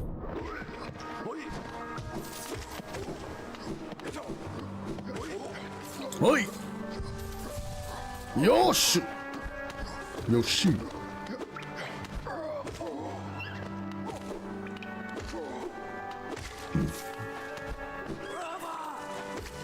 I have hit full on Zen mode. Here I am, once again, and I'm all in one piece. Can't deny it, can't pretend. I'm full on Zen mode. I can't say it anymore. Sorry. Sorry for making your ears bleed. It's not exactly my favorite hobby, I just really like singing. Alright. You'll have to understand me on that front. Singing is just such a joyful experience. Hey. Hey, what are you doing over here? Hey, watch out. I'm walking here, man. Holy. No.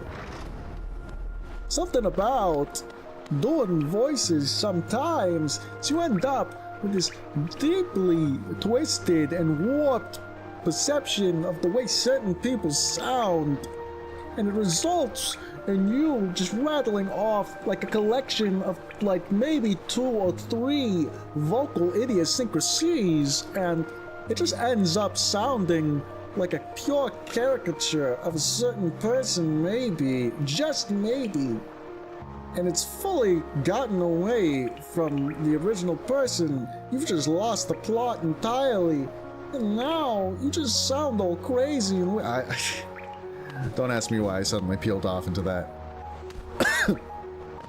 It's just interesting. I'm really bad at capturing nuance and like actually like capturing all the idiosyncrasies of a person in doing an impression for them.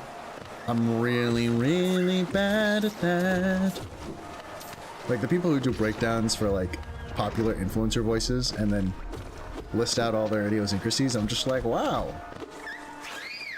I didn't perceive that for shit.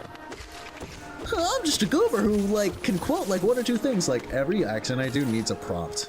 And then I barely can escape the prompt. Like for Sonic, it's like me saying, "All right, huh, oh, yeah," you know, "All right, huh, Sonic's the name, Speed's my game," you know.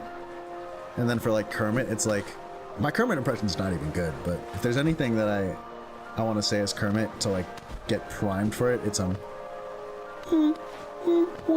I don't know. Well, I don't know. Kermit the Frog here. Well, I don't know. like, oh my gosh. When I'm really trying to dial in Kermit, I'll just say, well, I don't know. just over and over again. It's like slightly maddening. It's kind of funny. Like whenever I do it and I'm like really trying to get a hold of the Kermit impression, it just makes everyone around me laugh because they're just like, well, I don't know. Well, I don't. Oh geez, I'm getting super confused. All right. Oh man, I almost got fully turned around. Yippee! Brother! You hop back. That's actually illegal. Yippee! And now I can meet up with Cornifer, my favorite big man daddy. There's definitely like a corner for like shipper out there. The same way there's that one guy on 4chan that like is so into Mrs. Puff. There's definitely someone out there that is super duper into Cornifer. I just don't know who. Isn't this a change from those twisting natural caverns? The rain does cast something of a sadness upon it all, but the architecture is simply splendid. Charting such a different space is quite the challenge, the one I've eagerly undertaken. Perhaps you'd care to purchase a copy of my achievements so far? We've both come far to reach this grand place. While I'm about these buildings, I must remember to collect a trinket or 2 for Zelda. Look at him remembering his wife. I'm proud of you, Cordy. You're really learned. You're really growing into the role of husband. Now, if only you'd actually visit home. You know, just a thought. Ah, scheisse.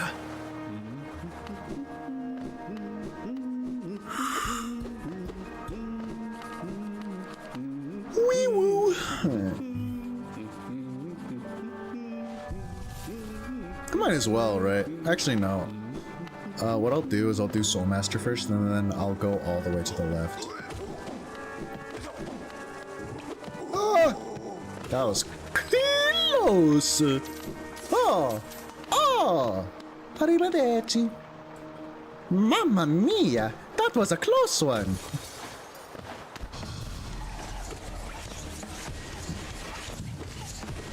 Man. Oh, okay.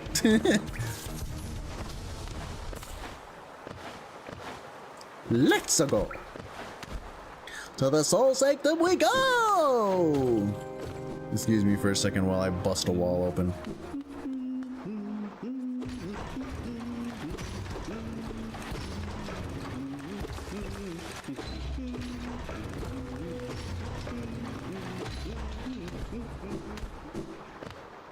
ornate door made from glistening metal.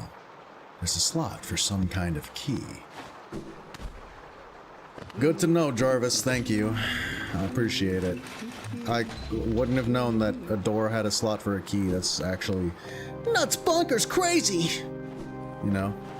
Yeah. Alright. Here we go. Alright. Here we go. Dedicated, until the end of Soul Sanctum, I'm gonna speak all dulcet and bassy.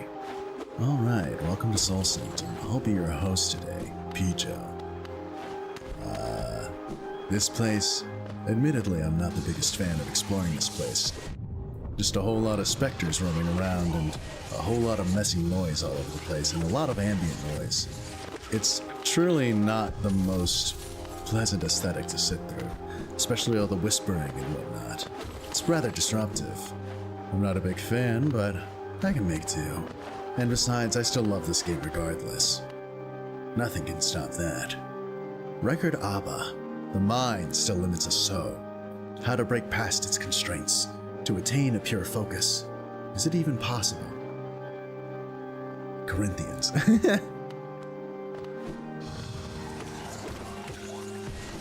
Again, every time these enemies spawn, they always make a rather insufferable noise, if I'm gonna be honest. It's part of why I dislike Soul Sanctum so much, and the geometry of the later parts of Soul Sanctum just make it that much more awkward to interact with them. That being the case, I still don't mind a good challenge, and all things said and done, this place can still be enjoyable at the best of times when you're really, really solid. This fight is a bit of a nothing, if I'm being completely honest about it. Just downward and sideward slashes and the occasional fireball.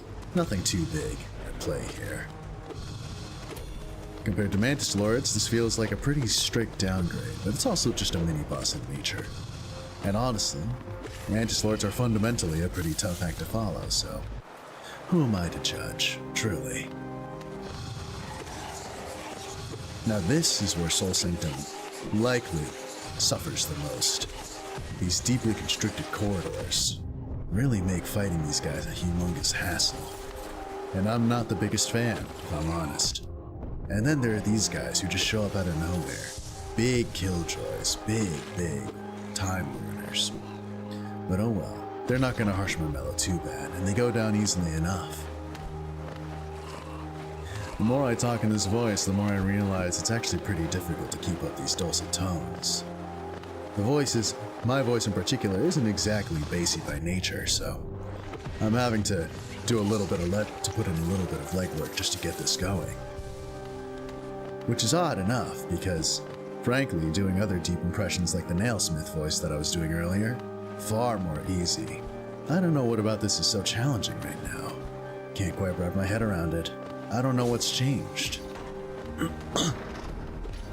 Perhaps there's a certain kind of mechanism that I'm just forcing a bit too much. Maybe I should relax a little bit more. With that in mind, if you give me a moment, I'm gonna have to drink some water. Thank you very much.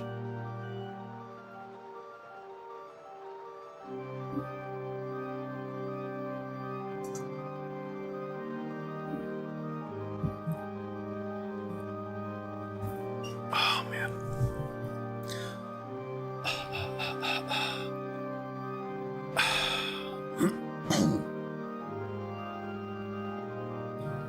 You ever drink water and for one reason or another, it just hits different?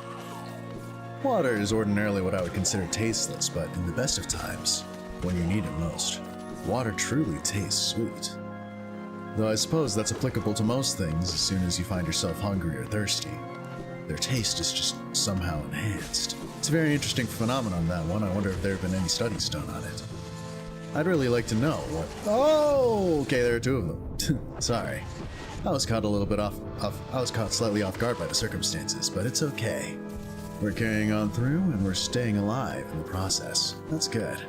Can't go forgetting that this is a Steel Soul run. There's a lot to lose right now, so I gotta hang in tight.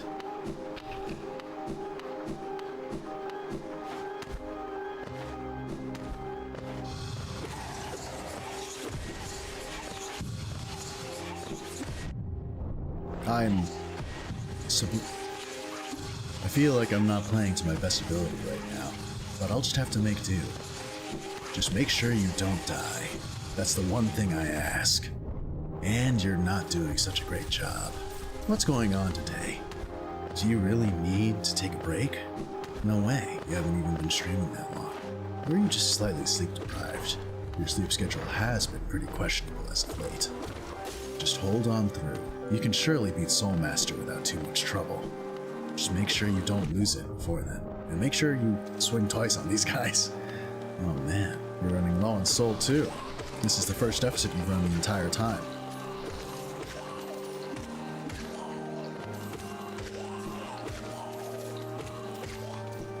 There's little to no telegraph for these guys showing up. That's really the worst part, admittedly. It's a good thing you were prepared, though. That was nice thinking on your part. Oh my gosh! Caught unawares again. I'm sorry for the abrupt interruption. I've been meaning to really try and maintain a stable tone. Next time on the radio show, I was thinking that maybe I would try singing the entire time, though I fear that might be slightly annoying. But hey, nobody's watching. This is purely for myself for the most part. If I want to sing, I'll sing. And that's okay. Alright, Soul Master, I see you off in the distance. Show yourself. He'll be here momentarily. Ah, at last. Soul Master, here we go. This move for the longest time really confused me, but I ended up finding out that it was actually rather easy to get around so long as you just trusted in the process and jumped at just the right time. It's also a very reliable spot in which you can get 2 hits.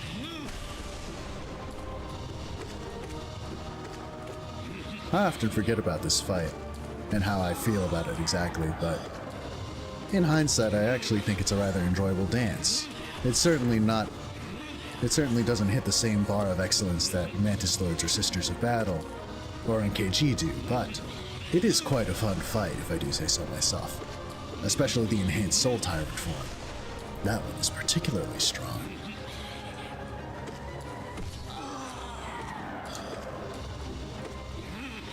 I'm surprised he hasn't done a regular floor dash yet. Not that I'm complaining. That fight actually went by rather smoothly. Fragile strength makes a world of difference.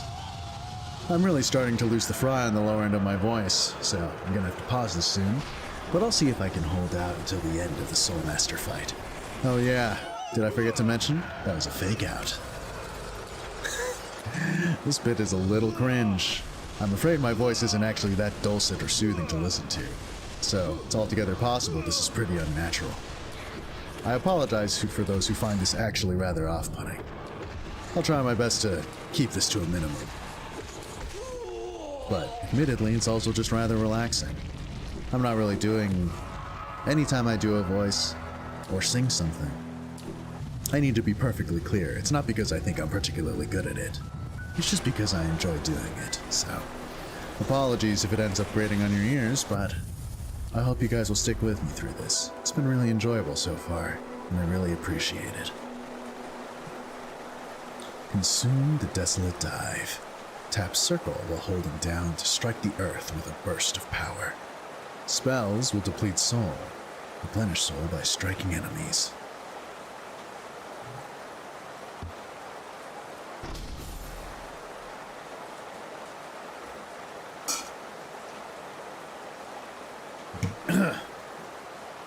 Yet another boss down.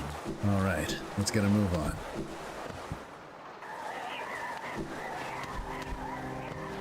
This part is also its own fair share of annoyances. Lots and lots of ghouls that just spawn out of nowhere and don't seem to leave you alone. I'm not much of a big fan, but what are you gonna do, right? That's what the game developers had planned.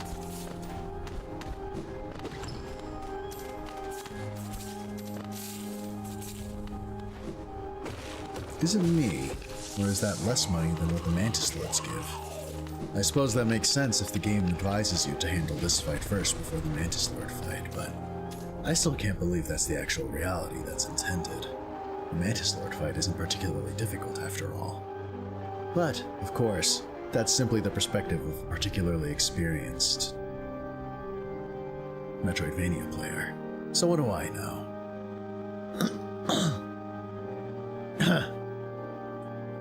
Record Tenda, spare thought for those consumed. Through their grace we are evolved. No plague of mine shall overcome us now.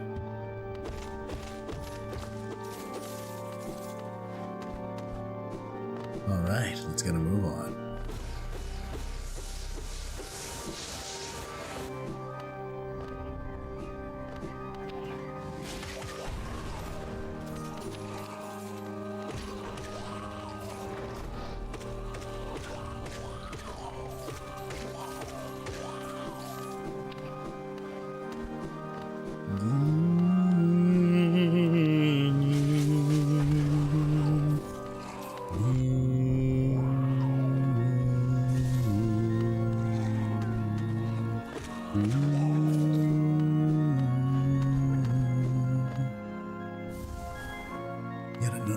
Whoa. I'm actually losing it. Oh man, I gotta loosen things up a bit. Alright, can't get too carried away. Wow, alright. I did not expect my voice to just suddenly go like that. That's actually rather challenging to do. In fairness, I feel like I'm actually kind of forcing it. The reality is that every voice you do, while it is probably physically taxing in some respect and exhausting, no voice should be you should do your best to not strain yourself. And in particular, you should do your best to not feel any pain when you're doing any sort of phonation. That almost certainly means that something technically is going wrong. So be really aware of your physical limits, and don't push yourself too hard. All things come in due time. So take your time, and really develop a firm grasp on what your voice can or can't do, and work from there.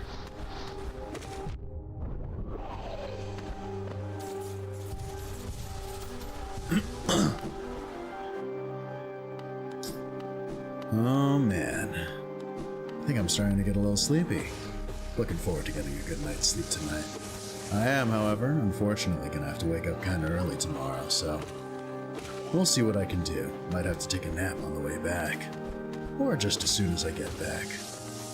Hell, I'm not even sure if I'm streaming tomorrow, so it might be a good opportunity to get some R&R.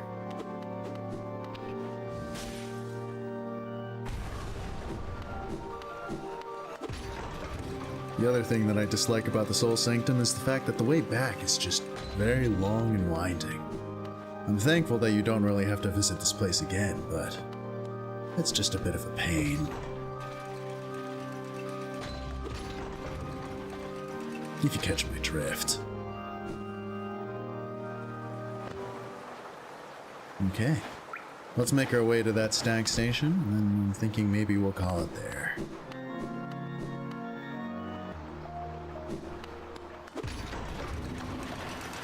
Right, because what am I supposed to get after Waldron? Is it resting grounds?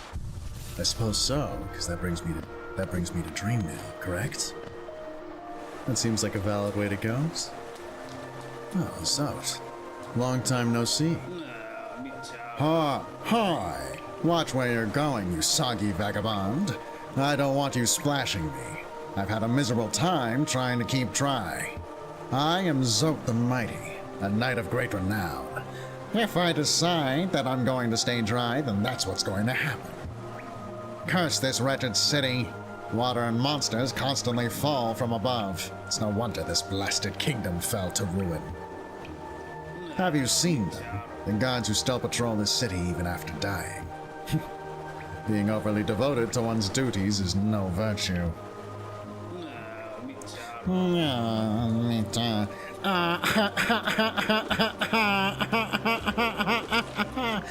Oh, I've seen them, Zoat. Sorry. I feel compelled to laugh like that every time I do Zoat's voice. On guard! You fool. Dash straight to your own demise. And we're back to your regularly scheduled programming. Sorry for that, I just had to take a small detour vocally in order to do some Zode voices. And also because it relieves the track a little bit to not force myself to do the same thing for way too long. That being said, I'm kind of surprised how much strain this is putting on me. I'm not like in pain or anything, but it's definitely not familiar with this feeling. For what it's worth, I also think this part of my range is harder to reach if my voice isn't well worn and I'm not well rested and I'm not well hydrated. Two of those may very well be not in the cards right now. I just haven't been drinking as much water as I should lately.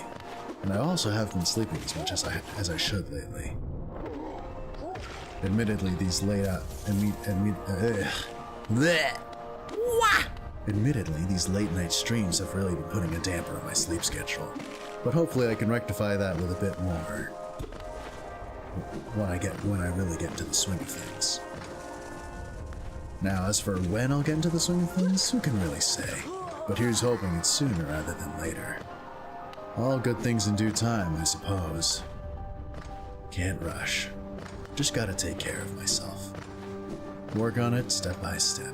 That's what I think. Alright, and we're back. Made it out of the depths. Another successful day of Steel Soul. Hopefully we can continue on this path and make some better headway and snowball even faster as the game goes on.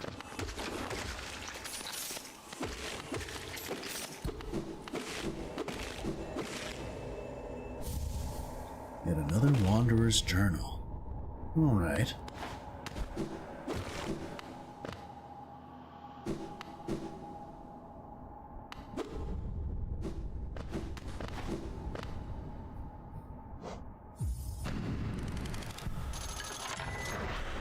And this right here is the way back up to the way back up to the Forgotten Crossroads.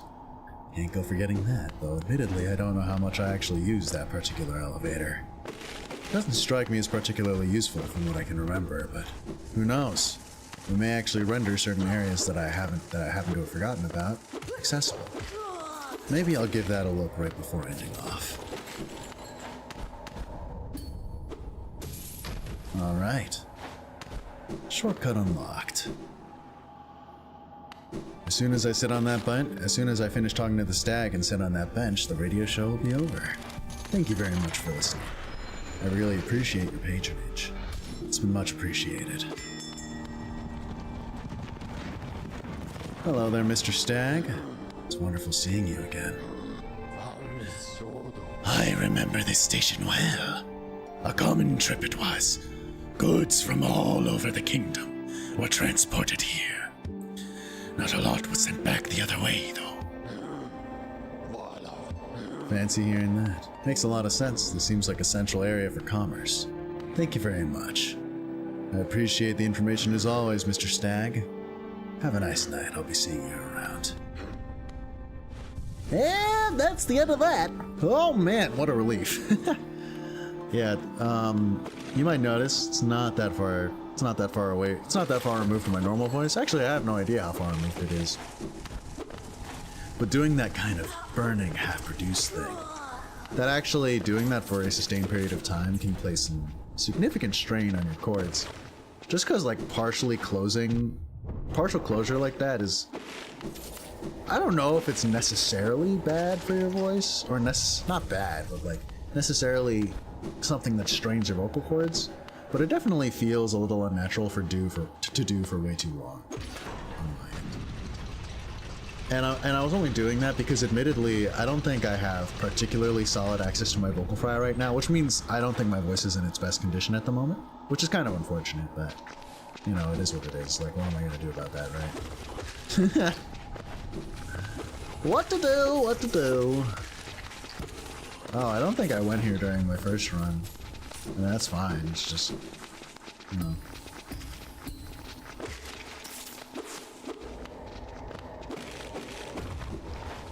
Unlocked! Alright! I really appreciate it!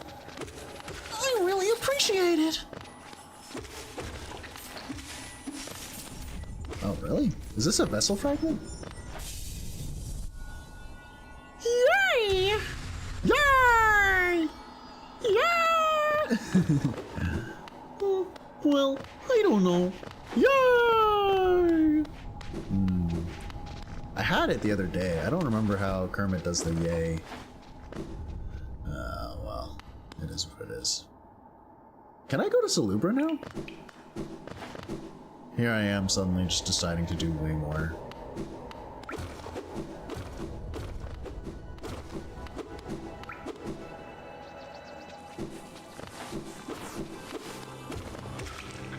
Alright, nice, nice, nice.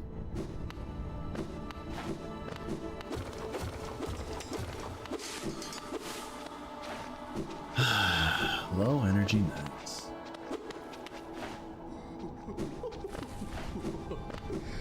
I love this game. This game is the bee's knees. Except for Hive. Which ironically is where the bees are. Oh! Oh, you surprised me. Hello, hello. Come in, sweetling. Come in and make yourself at home. I'm Salubra, and this is my cozy little charm store. Did the townfolk out there tell you to come and visit me? Yes. This is a lovely little village, isn't it? Warm and intimate and full of life. What were we talking about? Oh yes, charms. I can see you started your own collection. Very nice. I'll show you some of my own, and you can take one home with you if you like. That was a noise. I am legally obligated to take Shaman Stone. Even though I'm not going to use it for a while, but it is certainly useful at later stages of the game.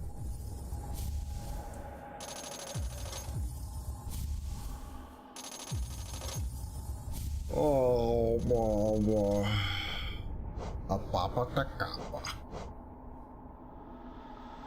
Might as well. Might as well.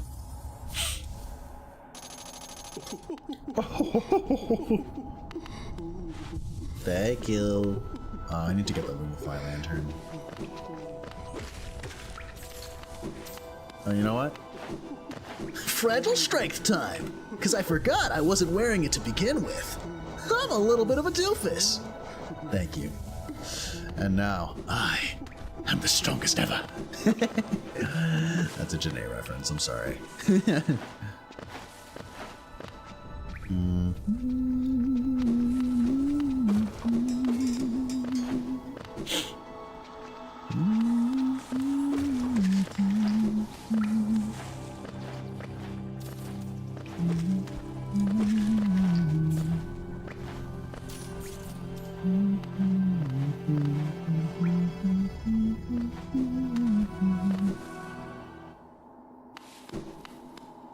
Alright, time to call him Mr. Stag. Because I want to head back to Dirtmouth right now. And then after this, I want to head over to Crystal Peaks to eventually head over to Resting Grounds. Right, that's the idea.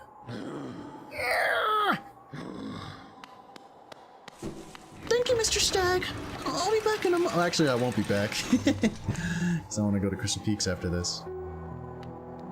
I'm not talking about it yet. Yes! My first mask! Shoot that cheese whiz into my gaping jaws. The White Savior. The maiden woke in darkness. Confused, she reached out. Sharp brambles jabbed at all sides. Burning acid bubbled close below. What nightmare had led her here? What hope of survival remained? Doomed she thought herself, into despair she fell. Until a light bloomed far in the distance, a bright glowing spot fast approaching. It swept majestic about the thorns, leapt above burning waters, and dove towards the maiden. Coming close, the form revealed at last, a beautiful being. Sharp horns gleaming white. Arms reached out for the damsel, gathering her up grip firm. Wow, that's kind of hot. All right. Hi, Tizo. Pale thing, you wear that nail with ease. If you're in search of combat, you'll find no great warriors in this dying burrow. I've heard an arena exists somewhere below, one built for our like. Meet me there, and we'll test what skills you possess. I'll be heading down soon. Come and find me if you dare. Hollownest. What challenges await in its ruin? Alright, bye, Tizo. You're kind of hardcore. A little bit of a freak, honestly, but you know, whatever. That was really heavy-handed out of nowhere. Oh! Hi, Britta. Hope you're doing well. Glad to see you. You seem to be doing so. You seem to be doing good. What's wrong? What's wrong? I feel a little hot to the touch. Doing okay? Alright, well, take care, alright? See you around, Britta. Again, I'm really happy you're doing well. Hi, Elderbug. That lovely young lass returned to us. I must admit, I placed thin odds on her survival. Seems to think very highly of her rescuer. Some sort of dashing warrior type. Barely stopped gushing since she got back. The warrior must have passed down below whilst I was taking my nap. Such a shame. I'd have loved to meet so impressive a bug. I hope you aren't too disappointed by our little town, traveler. It's now a solemn place, once we were much more welcoming. Entry to the kingdom was forbidden long ago, supposedly after some great calamity. Many gates were closed, but our old well remains as a way to creep back in. Over the years, all kinds used the well to wriggle into the ruins. Wanderers, thieves, adventurers. Funny how few ever came back up. Perhaps they find what they're looking for. I'm not so naive. No doubt they've all been gobbled up. There are countless dangers in those depths. Did you see that tall cliff beyond the town's graveyard? It's only the base of a much larger peak. There's mines and machinery, and all sorts of valuable rock forms inside. Many a traveler through Dirtmouth headed straight for it. Feeling tired? That bench may be iron, but I assure you it's quite comfortable. There's no better place to collect your thoughts before heading below. Plus, I enjoy the company. It's actually the real kernel of truth behind that. Many people have come and gone in these parts of Dirtmouth. This place is my home, and I hate to see it so abandoned. Since you've come, all sorts of things have been happening as of late. People have turned in a state of further clarity than I seem to recall them in. Life has returned to Dirtmouth. And though it may be superstitious of me to believe this, I feel as though I may have you to thank for it. Thank you, kind stranger. You may not speak much, but I see in you a light of kindness. And that I am most grateful for. So please, as much as you want, take advantage of the bench before you. In fact, you're always welcome here in Dirtmouth. I understand you've got many you'd like to do in the lands below, but remember, you always have a home here, young one. That was really nice, Elderbug. Thank you a lot, actually. That was really sweet. Alright, Sly, what you got?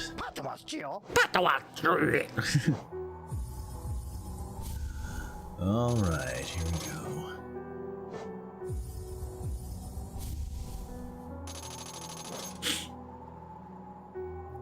Life in hollowness can be tough, always taking hits and getting knocked around. This charm grants you more time to recover after taking damage. Useful if you need to escape from a tight spot. Yeah, of course.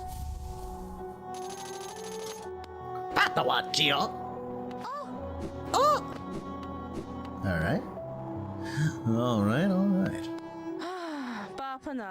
Bapanada. Highly recommended. If you're having trouble finding your way in the maze of ruins below us, try this charm. It'll pinpoint your location on your map. Incredibly helpful for finding your bearings in unfamiliar locations. Thank you very much, Zelda. I really appreciate your service. I'm sorry that Corny isn't... I don't know if Corny's visited again, but I'd like to let you know the last time I saw him that he was doing pretty well for himself. found a nice little city, and it was really nice. And he seemed really, really, you know, really happy. So you guys are doing good work here. I really appreciate it. I'm feeling oddly wholesome tonight, you know? Feeling like good vibes. And Tiso's gone. I think I'm gonna go donate to Jin real quick. Donate my egg. Do I even have those many eggs? I don't. Oh, I only have one. All right. Well, actually, let's go see Jin.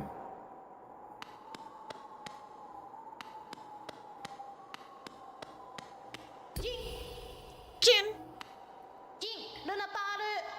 Is it here? Waking Jin? Observed, small, dull, no soul, long shadow. It is blank, but brave. Does it bring offering?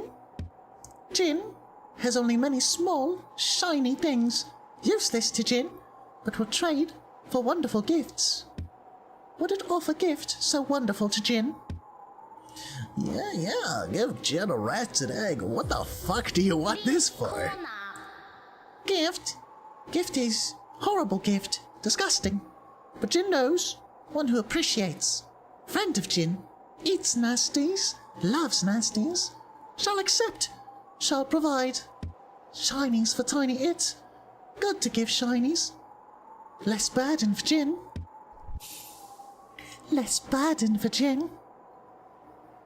Another doesn't offer gift to Jin.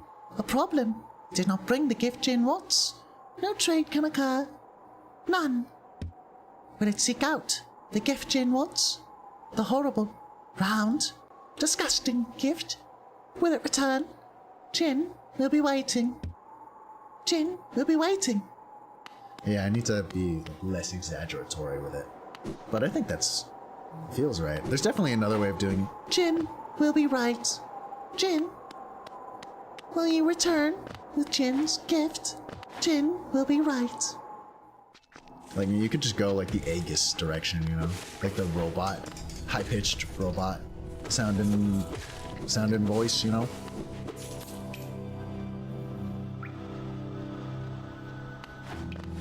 Would I like to continue? It's pretty late, yeah. No, I'm gonna Cool my jets for a little bit. Wanderer's Journal. Hollowness seal, I hit the jackpot. Oh, yes. Alright, let's get a move on. Hi, Bratala. Alright. Anyway. 'Twas a pleasure. 'Twas a fine, fine pleasure today. Hanging around here, playing this silly game with you. I very much appreciate it. Anyway, I hope you guys have a nice night, or a nice day, whenever you happen to catch this. I don't know why I'm in this accent right now, but good luck. Have a nice day, and take care. Alright, I'm ending stream. Have a nice night. Have a nice night or day. I just ran through all this. Alright, goodbye. Take care.